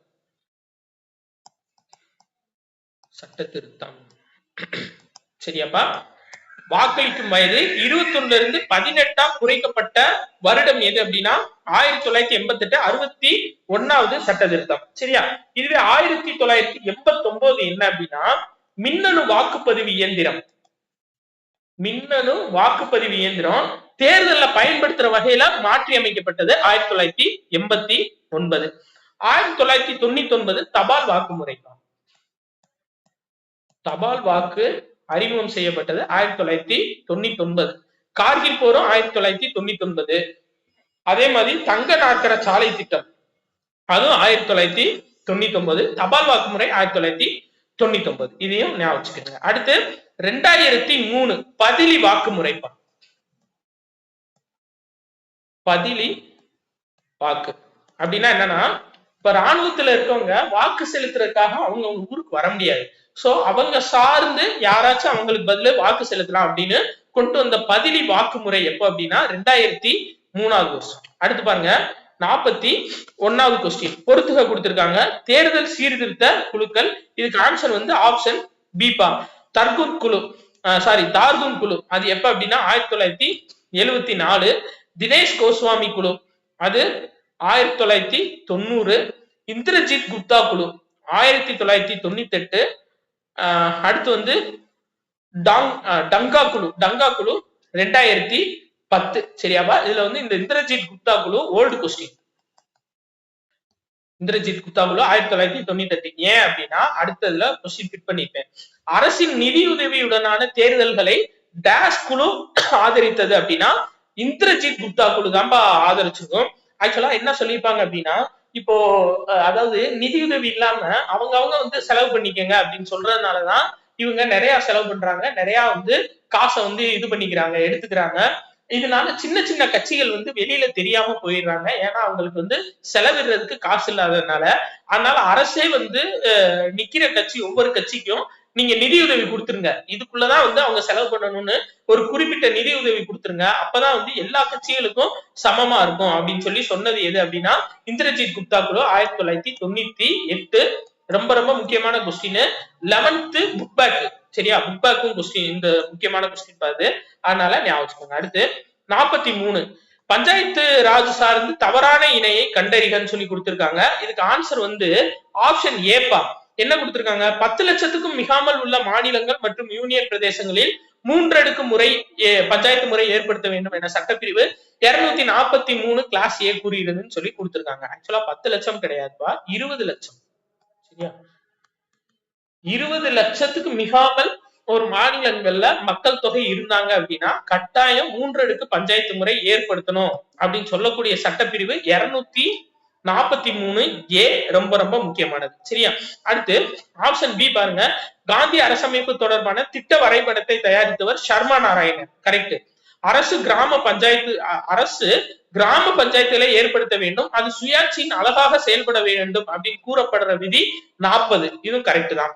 ஒரு கிராம பஞ்சாயத்தின் எல்லையை ஆளுநர் ஒரு அறிக்கை மூலியமாக மாற்றி அமைக்கலாம். இது கரெக்ட் தான்ப்பா. ஆளுநர் நினைச்சாரு அப்படின்னா அதாவது ஒரு அறிக்கை மட்டும் போதும். ஒரு அறிக்கை கொடுத்து அவர் வந்து தன்னோட இதை வந்து மாற்றி அமைச்சுக்கலாம். அவர் என்ன பண்ணலாம் அப்படின்னா அவர் வந்து அந்த எல்லையை மாத்தி அமைச்சுக்கலாம். நான் 12th புக் நடத்தினேன்ல, அதுல வந்து இந்த இன்ஃபர்மேஷன் நான் உங்களுக்கு சொல்லியிருக்கேன். சரியாப்பா, அதான் எக்ஸாம்பிள் சொல்லியிருந்தேன். இப்ப மதுரை மாவட்டம் இருக்கு, பக்கத்துல திண்டுக்கல் மாவட்டம் இருக்கு, ரெண்டுக்கு நடுவுல ஒரு கிராமம் இருக்கு.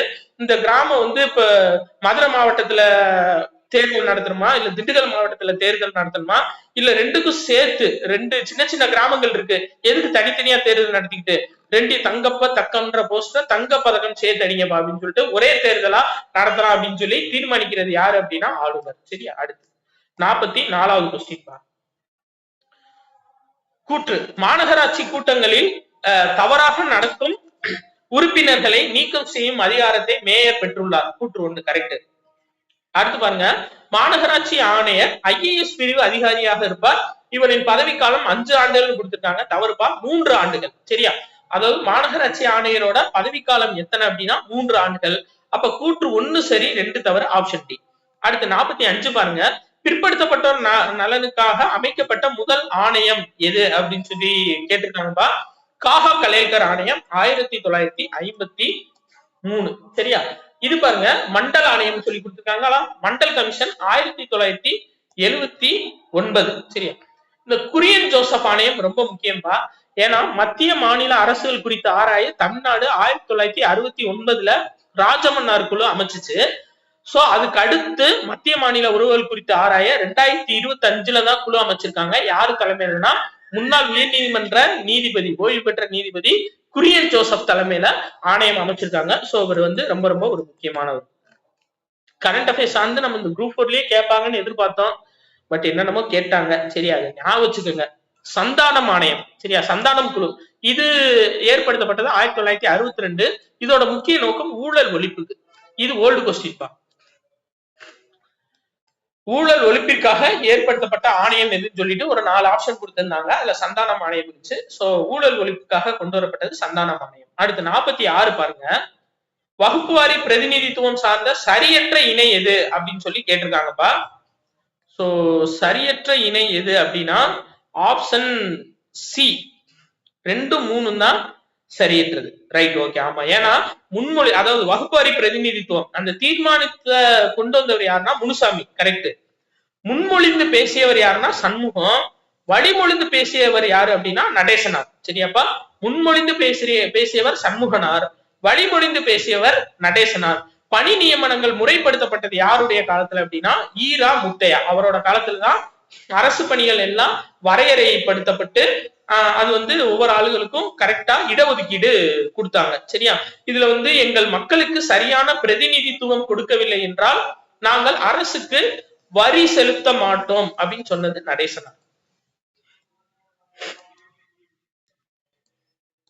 வரி செலுத்த மாட்டோம் அப்படின்னு சொன்னது யாருன்னா நடேசனார். சரியாவா, அடுத்து 47வது கொஸ்டின் பாருங்க. முதலாவது சட்ட திருத்தத்தின் மூலமாக இணைக்கப்பட்ட உறுப்புகள் 15 கீழ் 4, அதாவது 15 கிளாஸ் 4, 16 கிளாஸ் 4 ரெண்டுமே கரெக்ட் தான். உட்பிரிவு 15 சிறப்பு திட்டங்கள் உருவாக்குவதற்கு அரசமைப்பு சட்டப்பிரிவு 29 கிளாஸ் 2 தடையாக இருக்காது அப்படின்னு சொல்லியிருக்காங்க. சோ இது ரெண்டுமே கரெக்ட் தான். கூற்று மற்றும் காரணம் சரி. கூற்றிற்கு காரணம் சரியான விளக்கம் ஆப்ஷன் சி தான் கரெக்ட். சரியாப்பா, ஆக்சுவலா என்ன அப்படின்னா இந்த இது நீங்க 11th புக்ல படிச்சிருப்பீங்க. செண்பகம் துரைராஜன் ஒருத்தங்க இருப்பாங்க.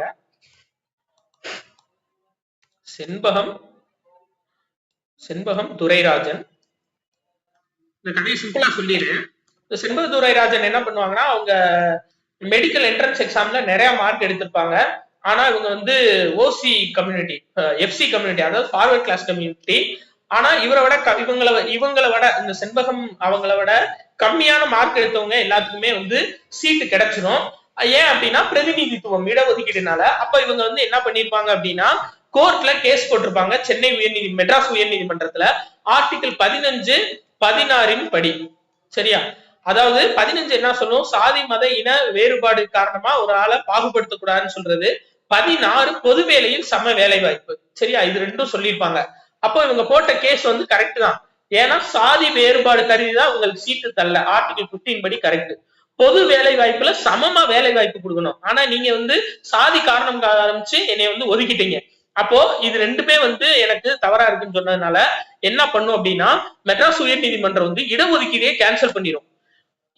அப்ப இந்த இடஒதுக்கீடு கேன்சல் பண்ண டயத்துல வந்து பாத்தீங்க அப்படின்னா, நேருவும் உயிரோட இருக்காரு. சரிங்களா? அம்பேத்கரும் இருக்காரு, காமராசரும் இருக்காரு. இதுல லாஜிக் என்னன்னா, அம்பேத்கர் எழுதின சட்டத்தையே வந்து பாத்தீங்கன்னா கோர்ட் வந்து கேன்சல் பண்ணிடும். சோ அப்ப வந்து இது ஒரு மிகப்பெரிய ஒரு அரசியல் சூழல் ஏற்படும். அப்ப அவங்க என்ன பண்ணுவாங்கன்னா, முதல் சட்ட திருத்தம் 15 கிளாஸ் 4 உள்ள இணைப்பாங்க, 16 கிளாஸ் 4 அப்படின்னு சொல்லிட்டு 2 சட்டத்தை வந்து உள்ள இணைப்பாங்க. சோ இது மூலியமா என்ன சொல்லியிருப்பாங்கன்னா, 15/4 வந்து ஒருத்தங்களுக்கு பிரதிநிதித்துவம் இல்லாத பட்சத்துல அவங்களுக்கு பிரதிநிதித்துவம் கொடுக்கலாம் அப்படின்னு சொல்லியிருப்பாங்க. இந்த 29 கிளாஸ் 2 என்ன சொல்லியிருக்கோம் அப்படின்னா, அதாவது யாரையுமே வந்து ஒரு சிறுபான்மையினர்னு சொல்லி அவங்கள வந்து ஒதுக்க கூடாது, அவங்களுக்கு வந்து சீட்டு இதெல்லாம் கொடுக்க கூடாதுன்ற மாதிரி சொல்லியிருக்கோம். சோ 15/4 இணைக்கிறதுனால இந்த 29/2 தடையா இருக்காது அப்படின்ற மாதிரி சொல்லியிருப்பாங்க. இதான்ப்பா அதோட குட்டி கதை. சரியா? Right, okay. உங்களுக்கு புரியணும், ஞாபகம் தான் சொன்னேன். இதுல இந்த செண்பக துரைராஜன் வழக்கு ரொம்ப முக்கியமான வழக்குப்பா. சரியா? அதை நீங்க ஞாபகம். சரி, ரைட். 48வது கொஸ்டின். இன்னைக்கு லென்த்தா போதும், பரவாயில்ல. நம்ம பொறுமையா எல்லா கொஸ்டினும் பார்த்துட்டு போவோம். எல்லாமே ரொம்ப ரொம்ப முக்கியமானது. பிற்படுத்தப்பட்டோர் ஆணையம் குறித்த சரியற்ற இணை எது அப்படின்னு சொல்லி கேட்டிருக்காங்க. ஆப்ஷன் ஏப்பா. என்னன்னா, இப்பதான் நான் சொன்னேன், விபி சிங் தலைமையிலான அரசு மண்டல் ஆணையத்தை அமைத்தது அப்படின்னு சொல்லி கொடுத்திருக்காங்க. ஆக்சுவலா மொராஜி தேசாய் அரசு தான். மொராஜி தேசாய் அரசு தான் 1979ல இத அமைச்சிருப்பாங்க. விபி சிங் அரசு என்ன பண்ணிருப்பாங்கன்னா 1990ல இத நடைமுறைப்படுத்திருப்பாங்க. சரியாப்பா? அடுத்து மண்டல் ஆணையத்தோட செயலர் யாரு அப்படின்னா எஸ் கில்லுப்பா. இது எதிர்பார்க்கக்கூடிய ஒரு கொஸ்டின். ஏன்னா அதாவது மண்டல் ஆணையம் அப்படின்னு கேட்டோடனே செயலாளரா இல்ல தலைவரா அப்படின்னு சொல்லி பார்க்காம டக்குன்னு பிந்தேஸ்வரி பிரசாத் மண்டல் அப்படின்னு சொல்லி குறிச்சிருவோம். ஆக்சுவலா தலைவர் தான் அவரு. செயலாளர் யாருன்னா எஸ் கில்லு. இந்தியா முழுவதும் 11 காரணங்களை வச்சு இவங்க வந்து போயிருப்பாங்கப்பா. சோ 3743 சாதிகள் இந்தியாவில இருக்கதா கண்டுபிடிச்சிருப்பாங்க. சரியா? பாருங்க, 1979ல இத்தனை சாதிகள் வந்து இந்தியாவுக்குள்ள இருக்கு. Right, okay. மக்கள் தொகையில 52% உள்ள பிற்படுத்தப்பட்டோருக்கு ஓபிசிக்கு 27% இடஒதுக்கீடு வரையறை செய்யப்பட்டது. கரெக்ட் தான். சரியா? அடுத்து 49வது கொஸ்டின். கீழ்காணும் திட்டங்கள் யாரால் செயல்படுத்தப்பட்டது அப்படின்னு சொல்லி கொடுத்திருக்காங்கப்பா. ஏழை மக்களுக்கான படியரிசி திட்டம், 2வது உலக தமிழ் மாநாடு, 75 மைல் தொலைவிற்கு மேல் உள்ள அரசு தடயங்களை தேசிய பேருந்து தடயங்களை தேசியமயமாக்கியது, குடிசை மாற்று வாரியம் அமைத்தது. எல்லாமே CN அண்ணாதுரை. அடுத்து 50வது கொஸ்டின் பாருங்க. பாரதியார் சார்ந்து எத்தனை இணைகள் சரியாக பொருத்தப்பட்டுள்ளன சொல்லி கொடுத்திருக்காங்க. 4 இணைகள்ப்பா. சோ 4மே சரிதான். விஜயா என்ற தமிழ் தினசரியின் பதிப்பாசிரியர் பாரதியார். கரெக்ட். பாலபாரதா என்ற ஆங்கில இதழ் வெளியிட்டிருப்பாரு. கரெக்ட். எந்தையும் தாயும், ஜெயம் பாரத், இதெல்லாம் இவருடைய கவிதை நூல்கள். இது வந்து அச்சடிக்கப்பட்டு எல்லாத்துக்குமே வந்து பிரசுரிக்கப்பட்டிருக்கும். அதே மாதிரி 1908ல சுதேச கீதங்கள் வெளியிட்டிருப்பாரு. எல்லாமே நம்மளுக்கு கரெக்ட் தான். சரியாப்பா? அடுத்து பாருங்க, நம்மளுக்கு ஜியோகிராபி ஆரம்பிச்சிருச்சு. சரியா? ஜியோகிராபில நம்ம இந்தியா மட்டும் கொடுத்திருந்தோம். சரியாப்பா? தமிழ்நாடு இல்லாம இந்தியா மட்டும் சிலபஸ்ல கொடுத்திருந்தோம். சோ இந்தியா சார்ந்து நம்ம ஜியோகிராபி பார்ப்போம். 51வது கொஸ்டின். பொறுத்துக நில எல்லைகள் சார்ந்து கொடுத்திருக்காங்க. சோ வங்கதேசத்துடனான இந்திய நில எல்லை எவ்வளவு அப்படின்னா 4156 2. ஆப்கானிஸ்தானுடன் 106 1. கடற்கரை தீவு கூட்டம் இல்லாமல் 6100 4. கடற்கரை தீவு கூட்டங்கள் சேர்த்து 7516.6. அப்போ 3 2 1 4 3. ஆப்ஷன் பி பா, பி தான் இதுக்கான ஆன்சர். அதே மாதிரி இப்ப நம்ம இந்தியா இருக்குன்னு வச்சுக்கோங்க. சரியாப்பா, சரி, நம்ம இந்தியா இருக்கு. வடக்கு தெற்கு எல்லை எவ்வளவு அப்படின்னா 3214 கிலோமீட்டர். சரியாப்பா, நான் ஏற்கனவே ஷார்ட்கட்ல சொல்லியிருக்கேன் ஷார்ட்ஸ்ல. இப்போ காஷ்மீர்ல இருந்து கன்னியாகுமரி வரை ஓடணும் அப்படின்னா என்ன சொல்லுவாங்க? 321 கோன்னு சொல்லுவாங்கல்ல, அதுக்கு பதில் 3214 சொன்னோடனே எல்லாம் ஓட ஆரம்பிச்சிருக்காங்க. அப்போ வடக்கு தெற்கு எல்லை 3214 கிலோமீட்டர். இதே கிழக்கு மேற்கு எல்லை எவ்வளவுனா 2933 கிலோமீட்டர். சரியா, ஃபேன்சி நம்பர் மாதிரி இருக்கும், ஞாபகம் வச்சுக்கோங்க. மேற்கு கிழக்கு எல்லை 2933 கிலோமீட்டர். அடுத்து பாருங்க 52வது கொஸ்டின். கடலடி படிமங்கள் கொண்ட டெய்சரி கிரானைட் பாறைகள் எங்கு காணப்படுகின்றன அப்படின்னு சொல்லி கேட்டிருக்காங்க. இதுக்கு ஆன்சர் வந்து ஆப்ஷன் ஏ, டிரான்ஸ் இமயமலை. சரியா, அதாவது டிரான்ஸ் இமயமலை, இமயமலை, கிழக்கு இமயமலைன்னு சொல்லியிருப்பாங்க. கிழக்கு இமயமலையும் பூர்வாஞ்சல் குன்றுகளும் ஒண்ணுதான். சரியாப்பா, டிரான்ஸ் இமயமலையில தான் உயிரின படிம டெய்சரி கிரானைட் பாறை இருக்கும். பிளஸ் கூடுதலா இருக்கக்கூடிய இன்ஃபர்மேஷன் என்ன அப்படின்னா இது வந்து திபெத்தியன் இமயமலை அப்படின்னு சொல்லி சொல்லப்படும். திபெத்தியன் இமயமலை அப்படின்னு சொல்லி சொல்றது. சோ இது வந்து மத்திய இமயமலை இல்லாட்டி இமயமலைன்னு சொல்லுவாங்க. இது மூணா பிரியும். இமாத்ரி, இமாச்சல், சிவாலிக் அப்படின்னு சொல்லிட்டு பிரியும். சரியாப்பா, அடுத்து கடைசியா பாருங்க பூர்வாஞ்சல் மற்றும் கிழக்கு இமயமலை அப்படின்னு சொல்லி கொடுத்திருக்காங்களா. இதுக்கு நம்ம மெயினா பார்க்க வேண்டியது என்ன அப்படின்னா இந்த பூர்வாஞ்சல் குன்றுகள் வந்து இந்தியா மியான்மர் எல்லை பகுதியில அமைந்திருக்குதுப்பா. இது ரொம்ப முக்கியமான இன்ஃபர்மேஷனா நீங்க பாத்துக்கோங்க. சரியா, பூர்வாஞ்சல் குன்றுகள் அப்படின்றது எந்த எல்லைகளுக்கு நடுவுல அமைய பெற்றிருக்கு அப்படின்னா இந்தியா மியான்மர் எல்லைக்கு நடுவுல அமைய பெற்றிருக்கு. அடுத்து பாருங்க 53வது கொஸ்டின். வெள்ளப்பெருக்கு ஏற்படா உயர்நில பகுதிகளில் கருமை நிறத்துடன் வளமான இலை மக்குகள் கொண்டது எது அப்படின்னு சொல்லி கேட்டிருக்காங்க. ஆப்ஷன் சி, பாங்கர் சமவெளிப்பா. இந்த கருமை நிறம் வந்துட்டாவே அது பாங்கர் சமவெளி தான். ஆப்ஷன் ஏ பாருங்க, பாபர் சமவெளி கொடுத்திருக்காங்களா.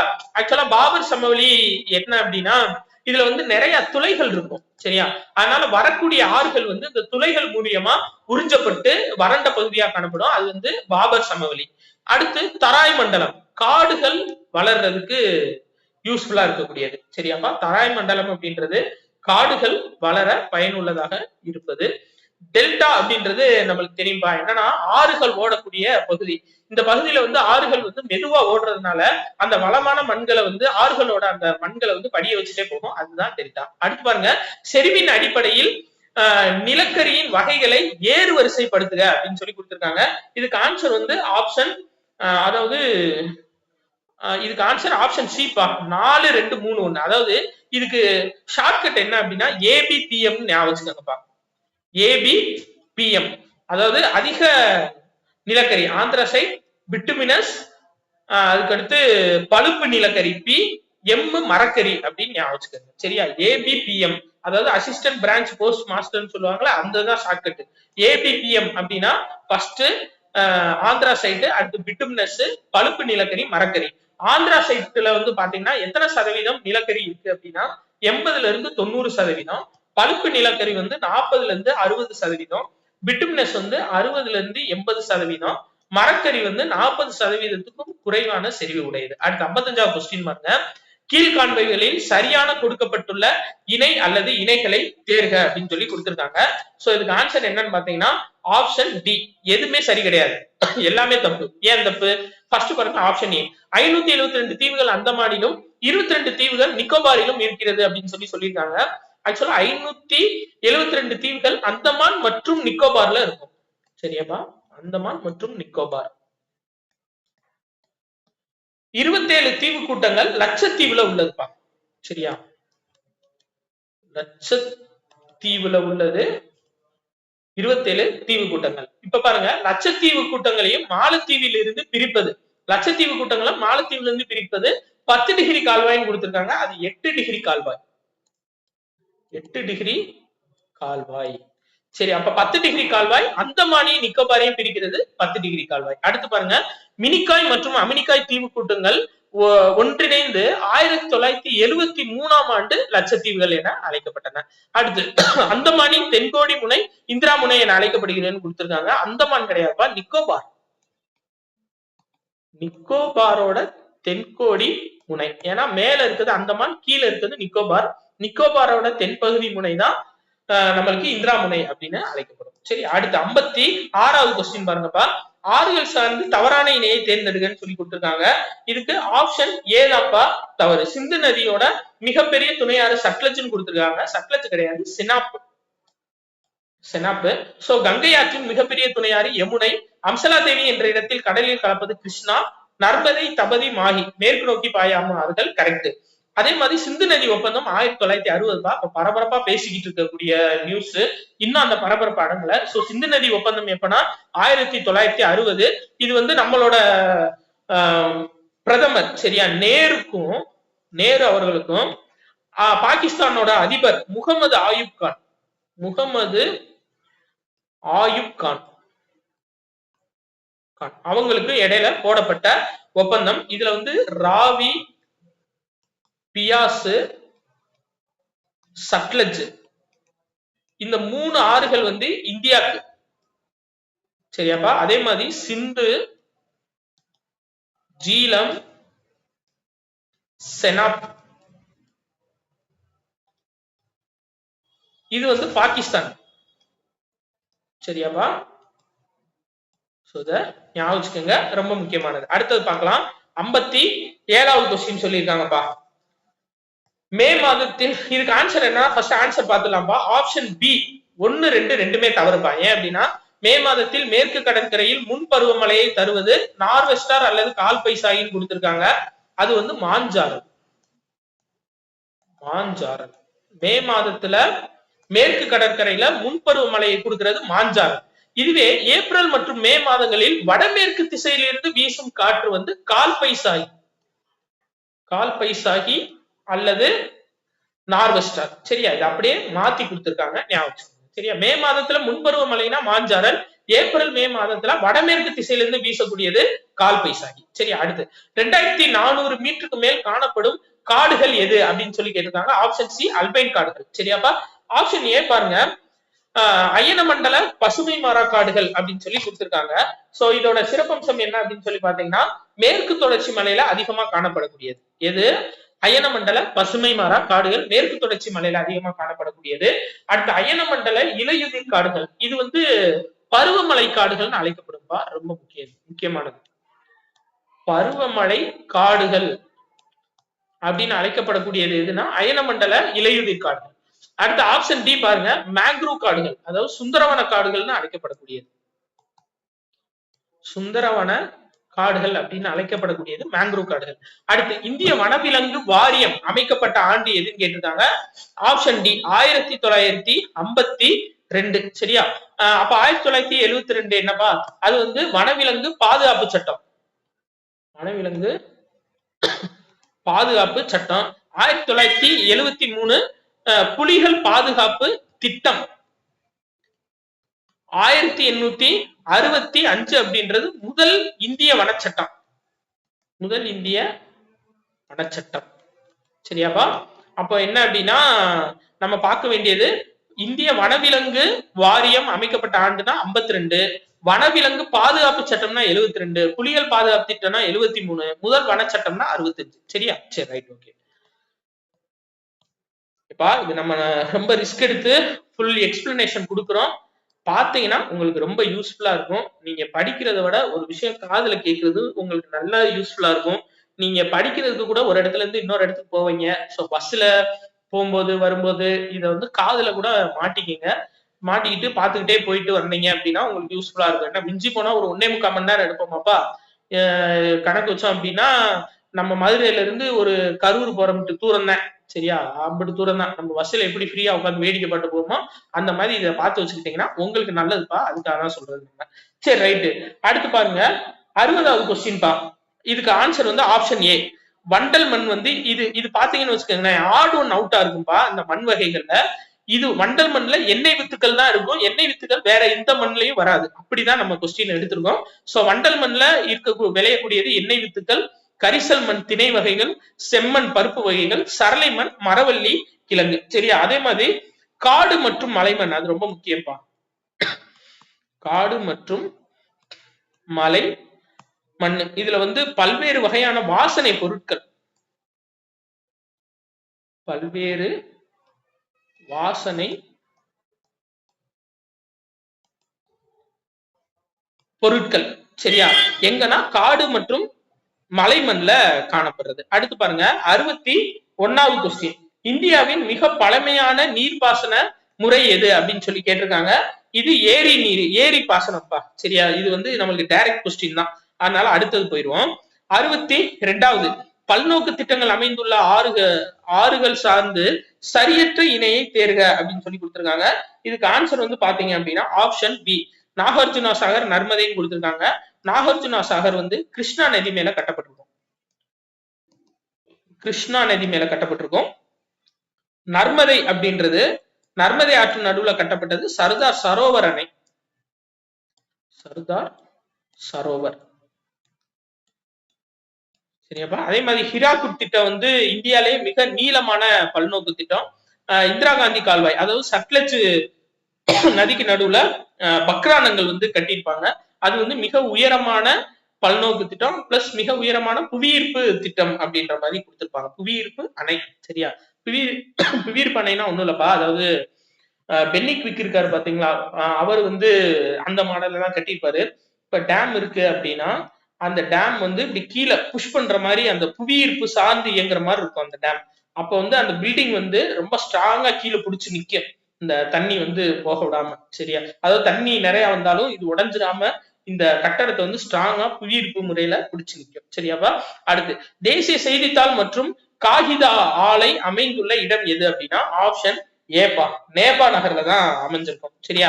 செராம்பூர் வந்து எதுக்காக அப்படின்னா 1812ல இந்தியாவோட முதல் காகித தொழிற்சாலை, முதல் காகித தொழிற்சாலை எது அப்படின்னா அது வந்து செராம்பூர்.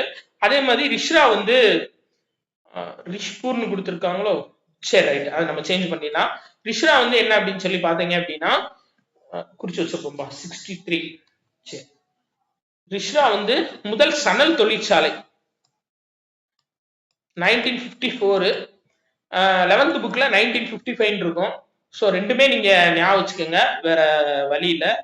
இது வந்து 8th புக்லயும் 10th புக்லயும் 54 இருக்கும், 11th புக்ல 55 இருக்கும். ரெண்டுமே ஞாபகம் வச்சுக்கோங்க. ஜார்ஜ் ஆக்லாந்து அவர் தான் நிறுவிப்பார். சரியாப்பா? அடுத்து பாருங்க, தென் மாநிலங்களில் காய்கறிகள் எந்த பருவத்தில் விளைவிக்கப்படுகின்றன? நான் போட்ட ஷார்ட்ஸ்ல இது இருக்கு. சரியாப்பா? எது அப்படின்னா சையத் பருவம்.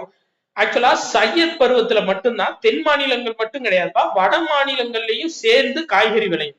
காய்கறி விளையக்கூடிய பருவம் எது அப்படின்னா சையத் பருவம் மட்டும்தான். காரிஃப்லயும் ராபிலையும் காய்கறிகள் விளையாது. சரி, ராபி பருவத்துல என்னப்பா விளையும்? வட மாநிலங்கள்ல கோதுமை விளையக்கூடியது ராபி பருவம். சரியாப்பா? ரொம்ப ரொம்ப முக்கியமானது, நம்ம ஷார்ட்ஸ்ல இருக்கு.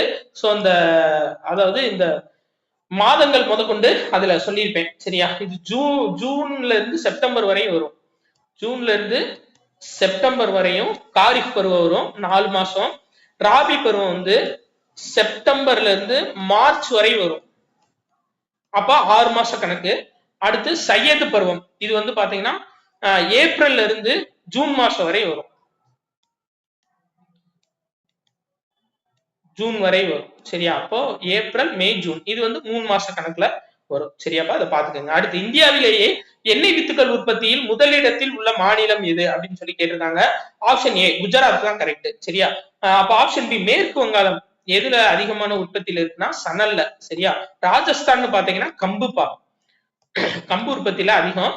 அதே மாதிரி பார்லி இருக்கு பாத்தீங்களா, பார்லி வந்து மதுபானங்கள் தயாரிக்க பயன்படுறது, அதுலயே வந்து பாருன்னு வந்திருக்கும். சரியா? அப்ப பார்லி வந்து மதுபானம் தயாரிக்க பயன்படுறது. உத்தரப்பிரதேசம் மற்றும் பீகார் வந்து கரும்புல முதல் இடத்துல இருக்கும். சரியா? அடுத்து பாருங்க 66வது கொஸ்டின். இதுக்கு ஆன்சர் வந்து ஆப்ஷன் டீபா. நிலவியல் கல ஆய்வு நிறுவனம் கொல்கத்தா, மத்திய சுரங்க பணியகம் நாக்பூர், இரும்பு சாரா தொழில்நுட்ப மேம்பாடு ஹைதராபாத், மாங்கனிசு தாது நிறுவனம் அதுவும் நாக்பூர் தான். சரியா? 2 நாக்பூர் இருக்கு. சோ அதை நீங்க பார்த்து குறிச்சுக்கோங்க. வேற நாக்பூர் வந்து கன்ஃபியூஸ் ஆகாது. உங்களுக்கு ஆப்ஷன் டி தான் கரெக்ட். அடுத்து 67 பாருங்க, தாமிர படிவுகள் அதிகமாக உள்ள மாநிலம் எது அப்படின்னா ஆப்ஷன் சி ராஜஸ்தான்ல தான் தாமிர படிவுகள் அதிகமா இருக்கு. அப்ப ஒடிசால என்னப்பா இருக்கு? ஒடிசால வந்து நால்கோ, நேஷனல் அலுமினியம் கார்பரேஷன், தேசிய அலுமினிய தாது நிறுவனம். அது எங்க இருக்கு அப்படின்னா ஒடிசால இருக்க அஞ்சுல், டாமன், சோடி இந்த 3 மாவட்டங்கள்லயும் வந்து பாத்தீங்க அப்படின்னா அலுமினியம் அதிகமா கிடைக்கும். அடுத்து மேற்கு வங்காளத்துல என்ன பார்க்கும் அப்படின்னா தேசிய நிலக்கரி நிறுவனம் மேற்கு வங்காளத்துல இருக்குப்பா. தேசிய நிலக்கரி நிறுவனம் மேற்கு வங்காளத்துல இருக்கு. இப்போ மேற்கு வங்காளத்துக்கு ஜார்க்கண்டுக்கு ஒரு லாஜிக் இருக்கு. அதிகமா நிலக்கரி உற்பத்தி எது அப்படின்னா ஜார்க்கண்ட். நிலக்கரி உற்பத்தி அதிகமா இருக்கிறது ஜார்க்கண்ட். இதுவே தேசிய நிலக்கரி நிறுவனம் எங்க இருக்கு அப்படின்னு சொல்லி பாத்தீங்கன்னா அது மேற்கு வங்காளம். சரியாப்பா? Right, okay. அடுத்து 68வது கொஸ்டின் பாருங்க. 68க்கு வந்து ஆப்ஷன் பி பாம்பே. சரியா? அதாவது அணுசக்தி நிறுவனங்கள் குஜராத்ல இருக்கக்கூடியது காக்ரபாரா, ராஜஸ்தான்ல கோட்டா, கர்நாடகால கைகா, உத்தரப்பிரதேசம் நரோரா. சரியா? சரி. அடுத்து 69 பாருங்க. நிறுவனங்கள் தலைமையிடம் சார்ந்து சரியற்ற இணையை தேர்வுன்னு சொல்லி கொடுத்திருக்காங்க. ஆப்ஷன் சி தான்ப்பா தவறானது, சரியற்றது. ஏன் அப்படின்னா கைத்தறி வளர்ச்சி ஆணையர் அலுவலகம் வந்து டெல்லியில இருக்கு, மும்பைன்னு கொடுத்திருக்காங்க. சரியா? தேசிய காற்றாற்றல் நிறுவனம் சென்னை, மத்திய பட்டு ஆராய்ச்சி தொழில்நுட்ப நிறுவனம் பெங்களூரு, சூரிய சக்தி நிறுவனம் புதுடெல்லி. சரியாப்பா? சூரிய சக்தி நிறுவனம் ஓல்டு கொஸ்டின், ஞாபகம். Right, okay. அடுத்து 70வது கொஸ்டின் பாருங்கப்பா.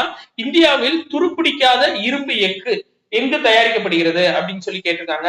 சேலம். சரியா? சேலம்ல தான் வந்து பாத்தீங்கன்னா துருப்பிடிக்காத இரும்பு எஃகு தயாரிக்கப்படுது. இது ரொம்ப முக்கியமான கொஸ்டின் பா. இதை நீங்க பார்த்து வச்சுக்கணும். ஏன்னா இது ஒண்ணு மட்டும் டிஃபரெண்டானதா இருக்கும். அந்த பாக்ஸ்லயே டிஃபரெண்டானதா இருக்கும். மிச்சம் தேன் இரும்பு எல்லாமே இருக்கும். பட் வந்து துருப்பிடிக்காத இரும்பு எங்க அப்படின்னா சேலம், தமிழ்நாட்டுல. அடுத்து 71வது கொஸ்டின். மக்கள் தொகை சார்ந்து சரியான இணையை தேர்ந்தெடுங்க அப்படின்னு சொல்லி கேட்டிருக்காங்க. இதுக்கு ஆப்ஷன் டி தான்ப்பா சரியானது. மிக குறைந்த மக்கள் தொகை கொண்ட மாநிலம் சிக்கிம் அப்படின்றது கரெக்ட். இந்தியாவின் மக்கள் தொகை அடர்த்தி 555 கொடுத்திருக்காங்க 382. 555 அப்படின்றது தமிழ்நாட்டோட மக்கள் தொகை அடர்த்தி ஒரு சதுர கிலோமீட்டருக்கு. தமிழ்நாடோட மக்கள் தொகை அடர்த்தி. சரியாப்பா? அடுத்து மிக அதிகமான மக்கள் தொகை அடர்த்தி கொண்ட மாநிலம் புதுடெல்லின்னு கொடுத்திருக்காங்க. மாநிலம் கிடையாது, யூனியன் பிரதேசம் தான் புதுடெல்லி. அடுத்து மிக மிக அதிகமான மக்கள் தொகை கொண்ட மாநிலம் எது அப்படின்னு சொல்லி கேட்டாங்க அப்படின்னா உத்தரப்பிரதேசம். சரியாப்பா? தீர பிரதேசம். அதாவது மிக அதிகமான மக்கள் தொகை அடர்த்தி கொண்ட அடர்த்தி கொண்ட யூனியன் பிரதேசம் தான் புதுடெல்லி. சரியா? யூனியன் பிரதேசம் புதுடெல்லி. மிக அதிகமான மக்கள் தொகை கொண்ட மாநிலம் எது அப்படின்னா உத்தரப்பிரதேசம். சரியா? மிக குறைந்த மக்கள் தொகை கொண்ட மாநிலம் சிக்கிம். சரியா? Right, okay. அடுத்தது பார்க்கலாம். இந்த நகரமயமாதல் சார்ந்து இந்த கொஸ்டின் ரொம்ப முக்கியம்பா. மிகுந்த நகரமயமாக்கப்பட்ட மாநிலம் எது சொல்லி கேட்டிருக்காங்க. கோவா. ரொம்ப ரொம்ப முக்கியமானதுப்பா. நகரமயமாதல் சார்ந்து இமாச்சல் பிரதேசம் அப்படின்றது என்னன்னா குறைந்த நகரமயமாதலான மாநிலம். குறைந்த நகரமயமாதல். குறைந்த நகரமயமாதல் எது அப்படின்னா இமாச்சல் பிரதேசம். சண்டிகர் மற்றும் புதுடெல்லி இது ரெண்டும் என்னன்னா மிகுந்த நகரமயமாக்கப்பட்ட யூனியன் பிரதேசம். யூனியன் பிரதேசம். அப்ப இத ஞாபகம் வச்சுக்கணும். சரியாப்பா? மிகுந்த நகரமயமாக்கப்பட்ட மாநிலம் எது அப்படின்னா கோவா. மிகுந்த நகரமயமாக்கப்பட்ட யூனியன் பிரதேசங்கள் எதுனா சண்டிகர் மற்றும் புதுடெல்லி. குறைந்த நகரமயமாதல் ஆக்கப்பட்ட மாநிலம் எது அப்படின்னு கேட்டாங்கன்னா இமாச்சல பிரதேசம். சரியா? அடுத்து 73 பாருங்க. தங்க நாற்கர சாலை திட்டம் தொடங்கப்பட்ட ஆண்டு எதுனா 1999. நம்ம பார்த்தோம். கார்கில் போர் 1999, தபால் வாக்கு 1999 எல்லாம் பார்த்தோம்ல. சரி, அப்போ 1960 என்ன அப்படின்னா ப்ரோன்னு சொல்லுவாங்கப்பா, பார்டர் ரோடு ஆர்கனைசேஷன். சரியா? அதாவது எல்லைப்புற சாலை. அது வந்து 1960. 1925 என்ன அப்படின்னா புறநகர் ரயில் சேவை மும்பைல துவங்கப்பட்டது. புறநகர் ரயில் சேவை மும்பைல துவங்கப்பட்டது 1925. இதுவே 1965 வச்சுக்கோங்களேன். ரெண்டு வரும்பா. நாய், NHAI நாய், இன்னொன்னு ஆய், AAI airport authority of India, national highways authority of India. இது ரெண்டும் 1965. சரியா? இதை ஞாபகம் வச்சுக்கோங்கப்பா. சாரி 65 95 மன்னிக்கணும், மாத்திக்கங்க. 1995 என்ன அப்படின்னா நாயும் ஆயும். சரியா? அப்போ 1995 national highways authority of India, airport authority of India. அடுத்து பாருங்க, ரயில்வே மண்டலங்கள் சார்ந்து சரியற்ற இணை எது அப்படின்னு சொல்லி கேட்டிருக்காங்க. இதுக்கு ஆன்சர் என்ன அப்படின்னு பாத்தீங்கன்னா, அதாவது ஆப்ஷன் ஏப்பா, மத்திய ரயில்வேன்றது மும்பை தான். ஆனா சர்ச்சு கேட்டு கிடையாது. சத்ரபதி சிவாஜி டெர்மினல்.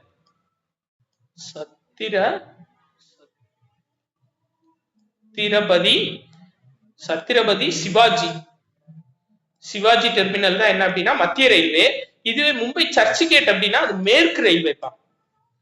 மேற்கு ரயில்வே வந்து மும்பை சர்ச் கேட். சரியா? ஞாபகம் வச்சுக்கோங்க. தென்மத்திய railway Secunderabad correct. Konkan railway Navi Mumbai ஒரே இதுதான். சரியா? கம்மா வரக்கூடாது. இருங்க, நோட் பண்ணிக்கிறோம். உங்களுக்கு கொஸ்டின் பேப்பர்ல வரும்போது கரெக்டா இருக்கும். 74வது கொஸ்டினா ரைட். நவி மும்பை ரைட். ஓகேப்பா. அடுத்து பாருங்க, கிழக்கு ரயில்வே, கிழக்கு கடற்கரை ரயில்வே எது அப்படின்னா புவனேஸ்வர் கரெக்ட். ரைட். ஓகே. அடுத்து 75வது கொஸ்டின் பாருங்கப்பா. இந்திய வானொலி ஒலிபரப்பு சேவை 1923ஆம் ஆண்டு துவங்கப்பட்டது. இது 1936 அகில இந்திய வானொலி என்றும் 1952 ஆகாசவாணி என்றும் பெயர்பட்டது. கூற்று 1, 2 ரெண்டுமே சரிதான். அடுத்து 76 பாருங்க, மொத்த உள்நாட்டு உற்பத்தியின் வரையறை எதுன்னு சொல்லி கேட்டிருக்காங்க. C+I+G+X-M. இது நான் ஷார்ட்ஸ்ல உங்களுக்கு விளக்கமா போட்டிருக்கேன்ப்பா, அதனால இதை நீங்க ஞாபகம் வச்சுக்கோங்க. இப்போ இந்த ஃபர்ஸ்ட் ஃபார்முலா இருக்குல்ல, இது வந்து என்னன்னா GNP குரிய ஃபார்முலா. சரியா? இது வந்து என்ன அப்படின்னா NNP குரியது, இது GDP குரியது, இது NDP குரியது. சரியா? இதுக்கு எக்ஸ்பிளனேஷன் வந்து உங்களுக்கு ஷார்ட்ஸ்ல நீட்டா கொடுத்திருப்பேன்பா, நீங்க பாத்துக்கோங்க. இப்படி 4ஆ பிரிச்சு GDP, GNP, NDP, NNP என்னன்னு சொல்லி கொடுத்திருப்பேன். அடுத்து பாருங்க, ஜிடிபியின் கருத்து முதலில் யாரால் உருவாக்கப்பட்டது அப்படின்னு சொல்லி கேட்டிருக்காங்க. 77. இதுக்கு ஆன்சர் வந்து ஆப்ஷன் பி, சைமன் புஷ்னர். சரி, அப்ப தாதாபாய் நவ்ரோஜி வறுமையும் பிரிட்டிஷ் தன்மையற்ற ஆட்சியும். சரியா? பிரிட்டிஷுக்கு ஒவ்வாத ஆட்சியும் ரெண்டுமே ஒண்ணுதான். பிரிட்டிஷ் தன்மையற்ற ஆட்சியும் பிரிட்டனுக்கு ஒவ்வாத ஆட்சியும் தாதாபாய் நவ்ரோஜி எழுதின புக்கு. இதுலதான் தனிநபர் வருமானத்தை பத்தி சொல்லியிருப்பாரு. தனிநபர் வருமானத்தை பத்தி இதுலதான் சொல்லியிருப்பாரு. சரியாப்பா? அமர்த்தியா சென் இவர் நோபல் பரிசு பெற்ற ஆண்டு 1998 பொருளாதாரத்துக்கு நோபல் பரிசு வாங்கியிருப்பாரு. மெஹபூப் உல்ஹக் வந்து பாத்தீங்க அப்படின்னா HDI ஹியூமன் டெவலப்மெண்ட் இண்டெக்ஸ் வந்து வலியுறுத்திருப்பாரு. இந்தியா வந்து HDI குறியில 0.640 அப்படின்றதுல இருக்கு. சரியாப்பா? அடுத்து 78வது கொஸ்டின் பாருங்க. தேசிய உணவு பாதுகாப்பு சட்டம் 2013ஆம் ஆண்டு நிறைவேற்றப்பட்டது. கரெக்ட். இச்சட்டம் 75% நகர்ப்புறங்களையும் 50% கிராமப்புறங்களையும் கொடுத்திருக்காங்க. சோ கூற்று சரி, காரணம் தவறுப்பா. ஏன்னா அது அப்படியே மாத்தி கொடுத்திருக்காங்க. 50% நகர்ப்புற பகுதிகளிலையும் 75% கிராமப்புற பகுதிகளையும் உள்ளடக்கியது. சரியாப்பா? சோ இந்த டெஸ்ட் உங்களுக்கு பிடிச்சிருந்துச்சு அப்படின்னா 8667772290 அப்படின்ற ஜிபே நம்பருக்கு 10 ரூபா போட்டு விடுங்கப்பா. சரியா? ஒவ்வொரு டெஸ்ட் முடிய இந்த எக்ஸ்பிளனேஷன் முடிய உங்களுக்கு பிடிச்சிருந்துச்சு அப்படின்னா 10 ரூபா போடுங்க. சோ அந்த 10 ரூபா வந்து நம்ம ஏற்கனவே சொன்னதான். ஆக்சுவலா எதுக்காக வாங்குறோம் அப்படின்னா, இது வந்துட்டு நம்ம டைப்பிங்க்கும் பிளஸ் இந்த டிரான்ஸ்லேஷனுக்கும் நம்ம கொடுக்குறோம்ப்பா. சோ ரெண்டுமே நான் ஒரே ஆள் பண்ணா அது டைம் பத்தாது. அதனால டிரான்ஸ்லேஷன் வந்து நம்ம வெளியில கொடுத்துதான் வாங்குறோம். பிளஸ் டைப்பிங் சார்ஜும் காஸ்டும் நம்மளுக்கு இருக்கு. அதுக்காக தான். நீங்க கேட்கலாம், யூடியூப்ல இருந்து சம்பளம் வரும்ல சார் அப்படின்னு. ஆக்சுவலா ஒரு நாளைக்கு நம்மளுக்கு $0.46 தான்ப்பா வருது. அதிகபட்சம் $0.61 வந்து வந்திருக்கு. சரியா? $100 வந்தா தான் நம்ம வெளியே எடுக்க முடியுமா? அப்போ ஒரு வருஷம் 1.5 வருஷத்துக்கிட்ட ஆகும். இல்லாட்டி நம்ம அமௌண்ட் போட்டுடலாம். சரியா? இது நம்ம கை காசு போட வேண்டிய சூழ்நிலை அறிஞ்சு அதுக்காக தான் இந்த 10 ரூபாயும் நம்ம கேட்கறது. இல்லாட்டி இதை நம்ம கேட்க மாட்டோம். சரி, ரைட்பா. இன்ன வரையும் செலுத்தின எல்லாத்துக்குமே நன்றி. நிறைய பேர் செலுத்துறீங்கப்பா, ரொம்ப மகிழ்ச்சி. இது ரொம்ப நம்மளுக்கு பயனுள்ளதா இருக்குப்பா. மிக்க நன்றி. சரி, அடுத்தது 79வது கொஸ்டின் பாருங்கப்பா. பின்வரும் திட்டங்களில் 0 முதல் 6 வயது குழந்தைகளின் ஊட்டச்சத்து மற்றும் சுகாதார நிலையை மேம்படுத்துவது தொடர்பானது என்னன்னா ஒருங்கிணைந்த குழந்தைகள் வளர்ச்சி திட்டம். இது டைரக்ட் கொஸ்டின் பா, ICDS. சரியா? Integrated child development scheme. இது டைரக்ட் கொஸ்டின். சரியா? அடுத்தது பாருங்க 80. கொஞ்சம் ஈஸியான கொஸ்டின் தான்ப்பா. எதுக்கு ரொம்ப மூளையை புழிஞ்சுக்கிட்டு அப்படின்னு சொல்லிட்டு ஒரு கொஸ்டின் ஈஸியா வச்சுட்டேன். இதுக்கு ஆன்சர் வந்து ஆப்ஷன் பீபா. சரியா? பசுமை புரட்சி அப்படின்றது உணவு பயிர்கள், வெண்மை புரட்சி அப்படின்றது பால், நீல புரட்சி அப்படின்றது மீன் உற்பத்தி, மஞ்சள் புரட்சி அப்படின்றது எண்ணெய் வித்துக்கள். அடுத்து 81வது கொஸ்டின் பாருங்க.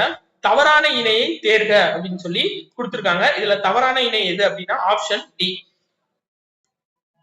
அதாவது பாருங்க, சரியற்ற கூற்று. அதாவது HYV திட்டத்தால் இந்தியா பருப்பு மற்றும் எண்ணெய் வித்துக்கள் உற்பத்தியில் தன்னிறைவு அடைந்ததுன்னு கொடுத்திருக்காங்க. அது தவறுப்பா.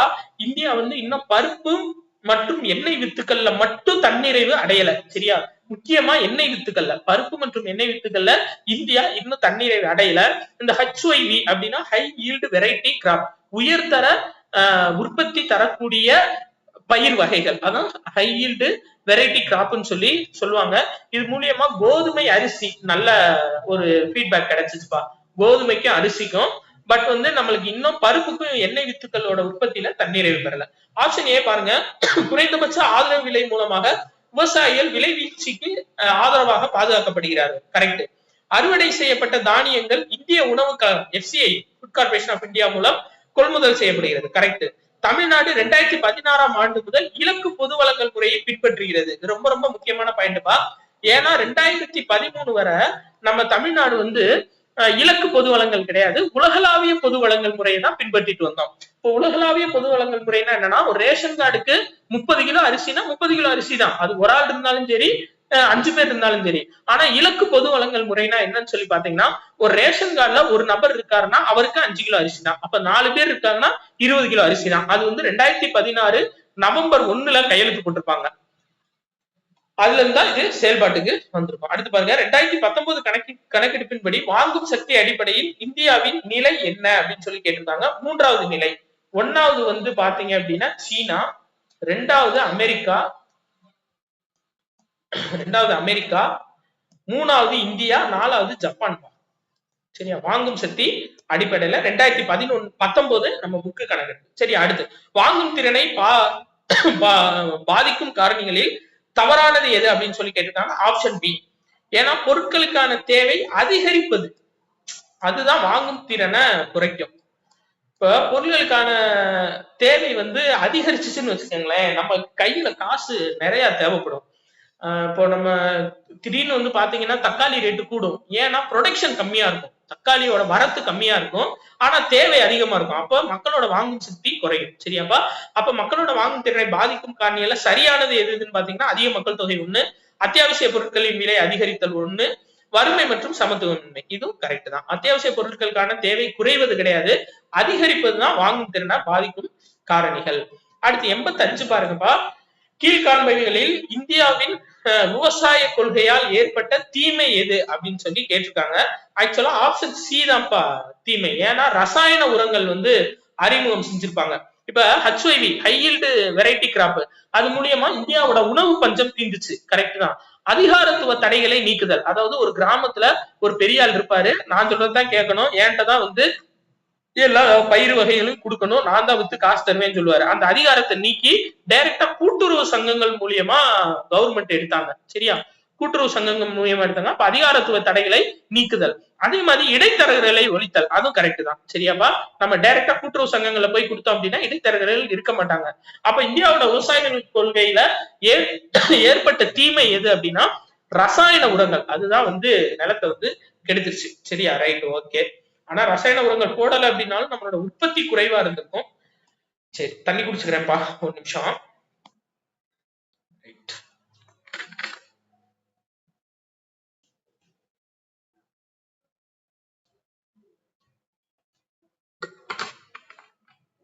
ரைட். இப்போ எம்பிஐ அதிகமாக உள்ள மாவட்டங்களில் தவறானது எது அப்படின்னு சொல்லி கேட்டிருக்காங்க. இதுக்கு வந்து ஆப்ஷன் ஏ 5, 6 தவறு. விருதுநகரும் அரியலூரும் எம்பிஐ குறைவாக உள்ள மாவட்டங்கள். அப்ப எம்பிஐ அதிகமாக உள்ள மாவட்டங்கள்ல முதல் இடத்துல காஞ்சிபுரம், 2வது இடத்துல சென்னை, 3வது இடத்துல கடலூர், 4வது இடத்துல நாகப்பட்டினம், இருங்கப்பா, 4வது இடம் கோவை. அதாவது 1 காஞ்சிபுரம், 2 சென்னை, 3 கடலூர், கரெக்ட். 4 வந்து கோவைப்பா. சரியா? 4 வந்து கோயம்புத்தூர், 5 வந்து நாகப்பட்டினம். இது எம்பிஐ அதிகமா இருக்கக்கூடிய மாவட்டங்கள். எம்பிஐ குறைவாக இருக்கக்கூடிய மாவட்டங்கள் ஃபர்ஸ்ட் வந்து தர்மபுரி, எம்பிஐ குறைவாக இருக்கக்கூடியது தர்மபுரி. இரண்டாவது பெரம்பலூர். மூணாவது ராமநாதபுரம்.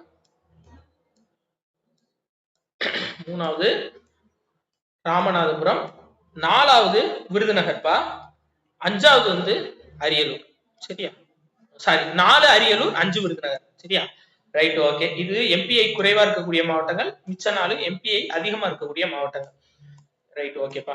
இந்த MBI, HYV, high yield variety crop, உயர்தர நெல் பயிர் ரகங்கள் அப்படிலாம் கொடுக்க மாட்டாங்கப்பா. ஹெச்ஒய்வினே கேட்டிருக்காங்க. சரியா? என்ன சார் தமிழ்ல நீங்க இப்படி கொடுத்துருக்கீங்க, அப்ப தமிழ்ல டிரான்ஸ்லேஷன் வேணும்லன்னு கேட்பீங்க. ஆனா ஓல்டு கொஸ்டின்ல ஹெச்ஒய்வி ஹை ஈல்டு வெரைட்டி கிராப்ப ஹெச்ஒய்வின்னு தான் கொடுத்துருக்காங்க. தமிழ்லயும் சரி இங்கிலீஷ்லயும் சரி எம்பிஐ அப்படியே தான் கொடுத்துருக்காங்க, தமிழ் டிரான்ஸ்லேஷன் இல்லாம. அதனால நீங்க பார்த்து வச்சுக்கோங்க. அடுத்து, தமிழ்நாட்டில் ஊட்டச்சத்து உணவு திட்டம் கர்ப்பிணி பெண்களுக்கு விரிவுபடுத்தப்பட்ட ஆண்டு எப்பன்னா 1995பா. அதாவது சத்துணவு திட்டத்தை தான் அப்படி கொடுத்துருக்காங்க. புது புக்ல கிடையாது, நீக்கிட்டாங்க. ஆனா பழைய எடிஷன்ல இருக்கு, நீங்க பார்த்து வச்சுக்கோங்க. சத்துணவு திட்டம் ஃபர்ஸ்ட் கிராமப்புற மாணவர்களுக்கு அறிமுகப்படுத்தினது 1982. 1983ல ஓய்வூதியதாரர்களுக்கு அறிமுகப்படுத்திருப்பாங்க. சரியாப்பா? 1984 நகர்ப்புற மாணவர்களுக்கு அறிமுகப்படுத்திருப்பாங்க. இது 3 செஞ்சது எம்ஜிஆர். சரியா? இதை செஞ்சது வந்து ஜெயலலிதா அம்மையார் செஞ்சிருப்பாங்க. சரியாப்பா? கர்ப்பிணி பெண்களுக்கு கொண்டு வந்தது 1995. அடுத்து, விகித வரி விதிப்பிற்கு எடுத்துக்காட்டு எது அப்படின்னு சொல்லி கேட்டிருக்காங்க. 87. இதுக்கு ஆன்சர் வந்து ஆப்ஷன் பி, நிறுவன வரி தான் விகித வரி விதிப்புக்கு எடுத்துக்காட்டு. அப்ப வருமான வரி வந்து வளர்வீத வரிக்கு எடுத்துக்காட்டுப்பா. வளர்வீத வரிக்கு எடுத்துக்காட்டு வருமான வரி. விற்பனை வரி வந்து பாத்தீங்கன்னா தேய்வு வீத வரிக்கு எடுத்துக்காட்டு. தேய்வு வீத வரிக்கு எடுத்துக்காட்டு. அடுத்து பாருங்க, 88வது கொஸ்டின் பா. 88க்கு ஆன்சர் வந்து ஆப்ஷன் ஏ, பொறுத்துக. கொதிகலன் மற்றும் விசையாளிகள் திருச்சிராப்பள்ளி. சரியா? சிமெண்ட் அரியலூர். சிமெண்ட்னாவே நம்மளுக்கு அரியலூர் தான். விசைத்தறி மற்றும் மஞ்சள் ஈரோடு. மஞ்சள் வந்துட்டா ஈரோடு தான்ப்பா. விசைத்தறி நிறைய இதுல இருக்கும், பட் அதனாலதான் சேர்த்து கொடுத்தது. விசைத்தறி மற்றும் மஞ்சள் ஈரோடு. தோல் வந்து மதுரை மற்றும் வேலூர் ரெண்டுக்குமே. சரி, அடுத்து பாருங்க, சரியான இணையை தேர்வுன்னு சொல்லி கொடுத்துருக்காங்க. ஆப்ஷன் ஏ, திருநெல்வேலி கங்கை கொண்டான் தான் கரெக்ட். எல்காட் இசட் அதை பொறுத்தவரை. சோ சேலம் வந்து ஜாகிர் அம்மா பாளையம்பா. சேலத்துக்கு வந்து ஜாகிர் அம்மா பாளையம். விஸ்வநாதபுரம் வந்து ஓசூர். சரியா?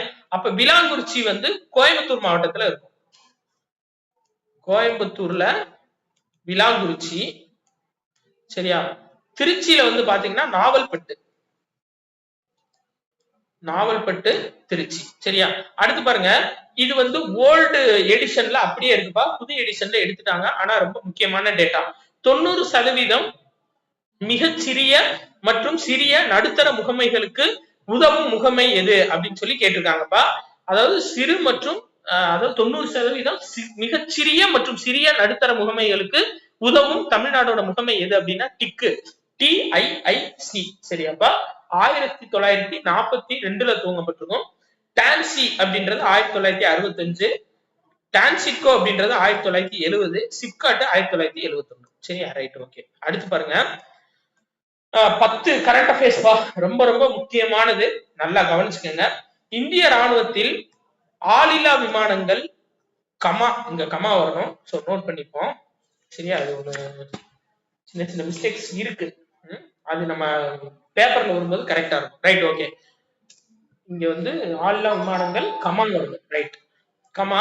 பீரங்கிகள், வீரர்கள் ஆகியோரை ஒருங்கிணைந்து உருவாக்கப்படும் படைப்பிரிவின் பெயர் என்னன்னு சொல்லி கேட்டிருக்காங்க. ஆன்சர் வந்து ருத்ராப்பா. இப்ப புதுசா உருவாக்க போறாங்க. இது எல்லாமே ஒருங்கிணைச்சு ஒரே படைப்பிரிவா. ஏன்னா திடீர்னு ஒரு போர் இருந்துச்சுன்னு வச்சுக்கோங்களேன், தனித்தனி படைப்பிரிவா கூப்பிட்டு இருக்க முடியாது. சோ ஒருங்கிணைந்த படைப்பிரிவா ஒண்ணு உருவாக்கிட்டோம் அப்படின்னா திடீர் தாக்குதலை சமாளிக்க உதவும். அது பேரு ருத்ரா. சரியாப்பா? பைரவா அப்படின்ற ஒரு படைப்பிரிவு உருவாக்க போறாங்க. எதுக்கு அப்படின்னா திடீர் தாக்குதல் நடத்துறது, எதிரி மேல திடீர் தாக்குதல்கள் நடத்துவதற்காக பயிற்சி. திடீர் தாக்குதல்கள் நடத்துறதுக்கான பயிற்சி இந்த பைரவா படைப்பிரிவினருக்கு கொடுக்க போறாங்க.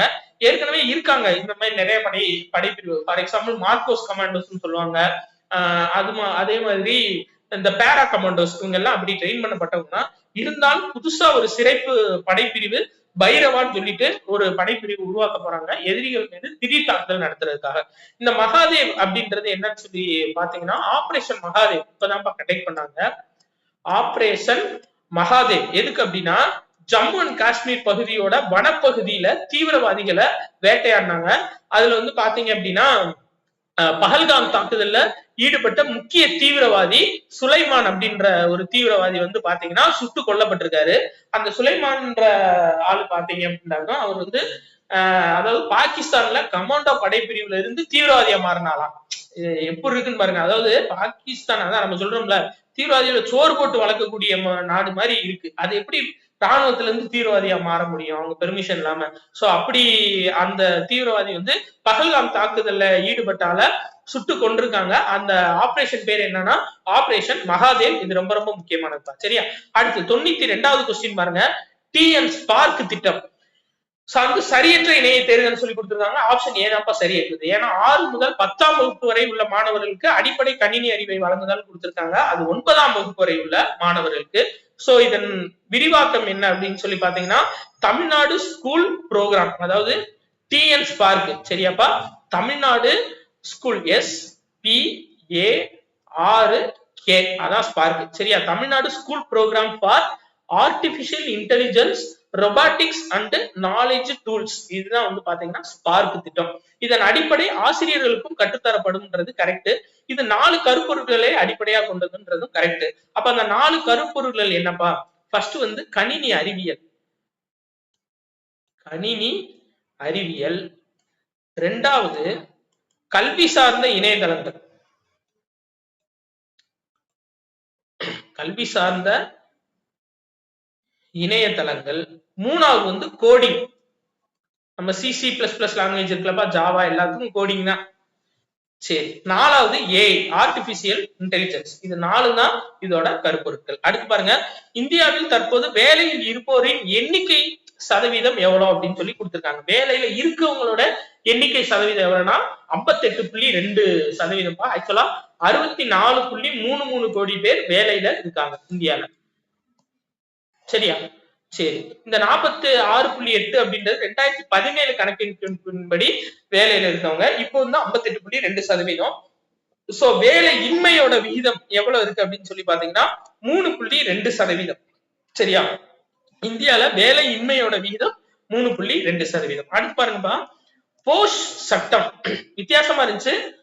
நம்ம நியூஸ் பேப்பர்ல வந்துச்சு. போஷ் சட்டம் 2013ஆம் ஆண்டு எதற்காக கொண்டு வரப்பட்டது அப்படின்னா ஆப்ஷன் டிப்பா வேலை செய்யும் இடங்களில் உள்ள பெண்களை பாலியல் தொல்லையிலிருந்து விடுவித்தல். சரியா? நம்மளுக்கு போக்சோ தெரியும். ஆனா போஷ் சட்டம் POSH அப்படின்ற ஒரு சட்டம் கொண்டு வரப்பட்டிருக்கு. எதுக்காகனா வேலை செய்யற இடத்துல பெண்களுக்கு பாலியல் தொல்லையில இருந்து பாதுகாப்பு கொடுக்கறதுக்காக கொண்டு வரப்பட்ட சட்டம் போஷ் சட்டம். அடுத்து 95 பாருங்க. 2024 பட்ஜெட்டில் ஏஞ்சல் வரி நீக்கப்பட்ட 2024 பட்ஜெட்டில் நீக்கப்பட்ட ஏஞ்சல் வரி எதனுடன் தொடர்புடையது அப்படின்னா இதுக்கு வந்து ஆப்ஷன் பிப்பா புத்தாக்க தொழில் முனைவோருக்கு முதலீடு செய்பவர்கள் மீது விதிக்கப்படுதல். அதாவது இப்ப நான் ஒரு கம்பெனி ஸ்டார்ட் பண்றேன், 4 பேர்த்துல இன்வெஸ்ட்மெண்ட் கேட்கிறேன். அந்த இன்வெஸ்ட்மெண்ட் இப்ப ஒருத்தர் வந்து என் கம்பெனில இன்வெஸ்ட்மெண்ட் பண்ண விரும்புறாரு. இப்ப 1 லட்சம் ரூபாய் இன்வெஸ்ட்மெண்ட் பண்றாரு என் கம்பெனிக்கு அப்படின்னா அவருக்கு வந்து 10% டாக்ஸ் போடுறதா இந்த ஏஞ்சல் டாக்ஸ். இது யூபிஎஸ்சிக்கு முக்கியமான ஒரு கொஸ்டின்பா. யூபிஎஸ்சி சார்ந்து இந்த ஏஞ்சல் டாக்ஸ் அப்படின்றது அவங்களோட சிலபஸ்லயே ஒரு முக்கியமானது. சரியா?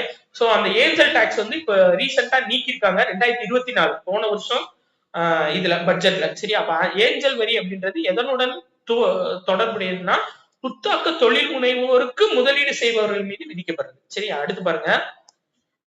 ரைட்.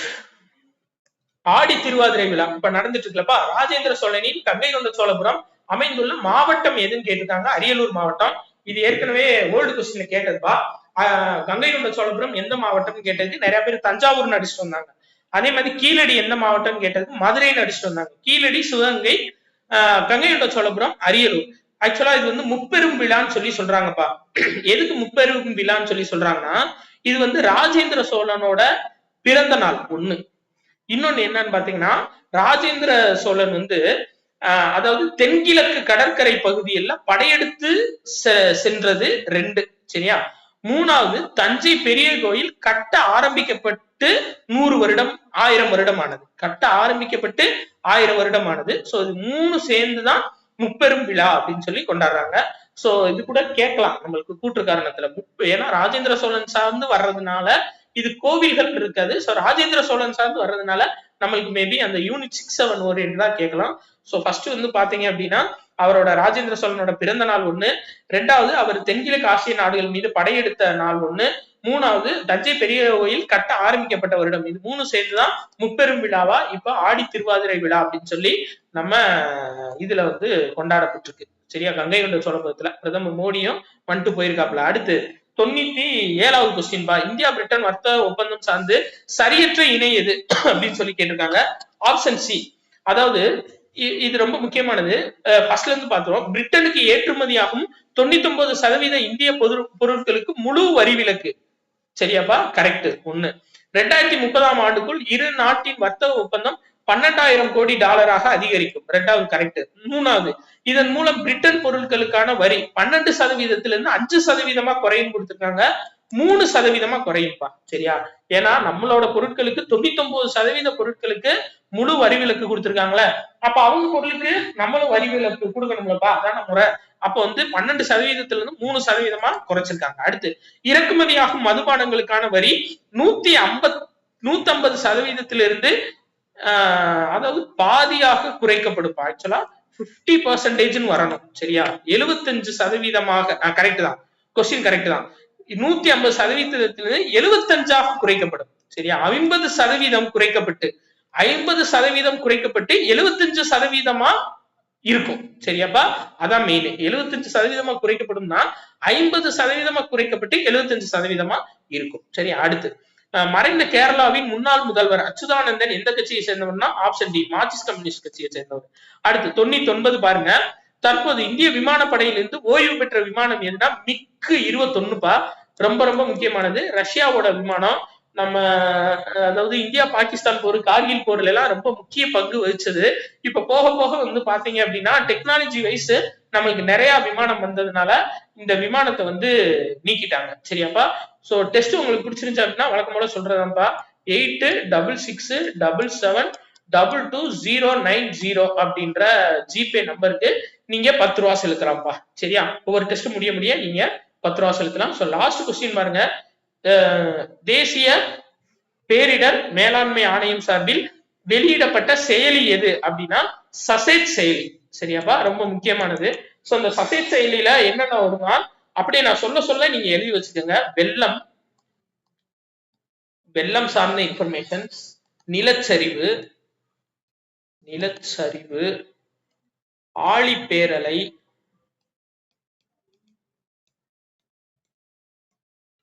காட்டுத்தீ, பனிச்சரிவு,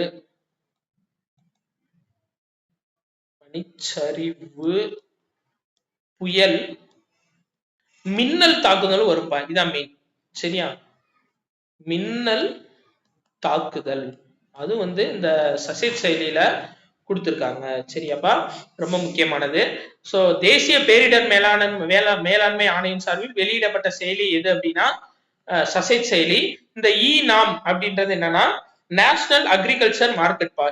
நாம் அப்படின்றது நேஷனல் அக்ரிகல்ச்சர் மார்க்கெட். அதாவது விவசாயிகள் பிளஸ் வந்து விற்பனையாளர்கள், அந்த விற்பனை கூடங்கள் வச்சிருக்கவங்க, இதுங்க எல்லாம் ஒரே பிளாட்ஃபார்ம்ல இருக்கக்கூடியதான் இந்த நாம் செயலி.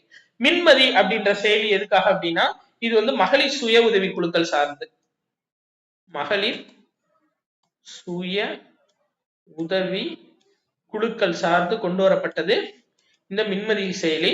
டிஎன் அலர்ட்ன்றது தமிழ்நாடோட பேரிடர் மேலாண்மை, அதாவது தமிழ்நாடோட வானிலை சார்ந்த அறிக்கை வெளியிடுறது டிஎன் அலர்ட் செயலிப்பா. சோ நம்ம சக்சஸ்ஃபுல்லா 100 கொஸ்டின் வந்து சிறப்பா முடிச்சிட்டோம். சரியா, இந்த 100 கொஸ்டின் வந்து நீங்க பாருங்க. மேக்ஸுக்கு உங்களுக்கு எக்ஸ்பிளனேஷன் பிடிஎஃப் வந்து நம்ம கொடுத்துருவோம். நிறைய பேர் மேக்ஸ் கிளாஸ் கேட்குறீங்கப்பா. ஸோ கண்டிப்பா அதுக்கான கிளாஸ் நம்ம கூடிய விரைவில் ஸ்டார்ட் பண்ணத்தான் போறோம்.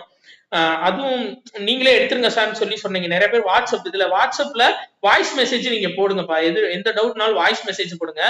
கால் பண்ணீங்கன்னா சில நேரம் என்னால எடுக்க முடியாது. ஏன்னா கொஸ்டின் ப்ரிப்பேர் பண்ணிட்டு இருப்பேன், ஏதாச்சும் பண்ணிட்டு இருப்பேன். பட் வாய்ஸ் மெசேஜ் போட்டீங்க அப்படின்னா கண்டிப்பா பார்த்துட்டு நான் ரிப்ளை பண்ணிடுவேன். ஸோ நிறைய பேர் டவுட்ஸ் கேட்டு அனுப்பியிருந்தீங்க மேக்ஸ். நான் வந்து அதை வந்து வீடியோ எடுத்து உங்களுக்கு அனுப்பிச்சு விட்டேன். சரியா? அந்த டவுட்ஸ் ஃபுல்லா கிளியர் பண்ணேன். இருந்தாலும் நம்ம மேக்ஸுக்குன்னு ஒரு தனி ஸ்டாஃப் போட்டாதான் நம்மளுக்கு பெஸ்டா இருக்கும். இப்பதான் நம்ம சேனல் வந்து ஸ்டார்ட் பண்ணிருக்கோம். கூடிய விரைவில் நம்ம மேக்ஸும் ஆரம்பிச்சிருவோம்ப்பா. கண்டிப்பா உறுதியா ஆரம்பிச்சிருவோம். சரியா? சோ உங்களோட உள்ளீடுகள் வந்து நம்மளுக்கு ரொம்ப பயனுள்ளதா இருக்குப்பா.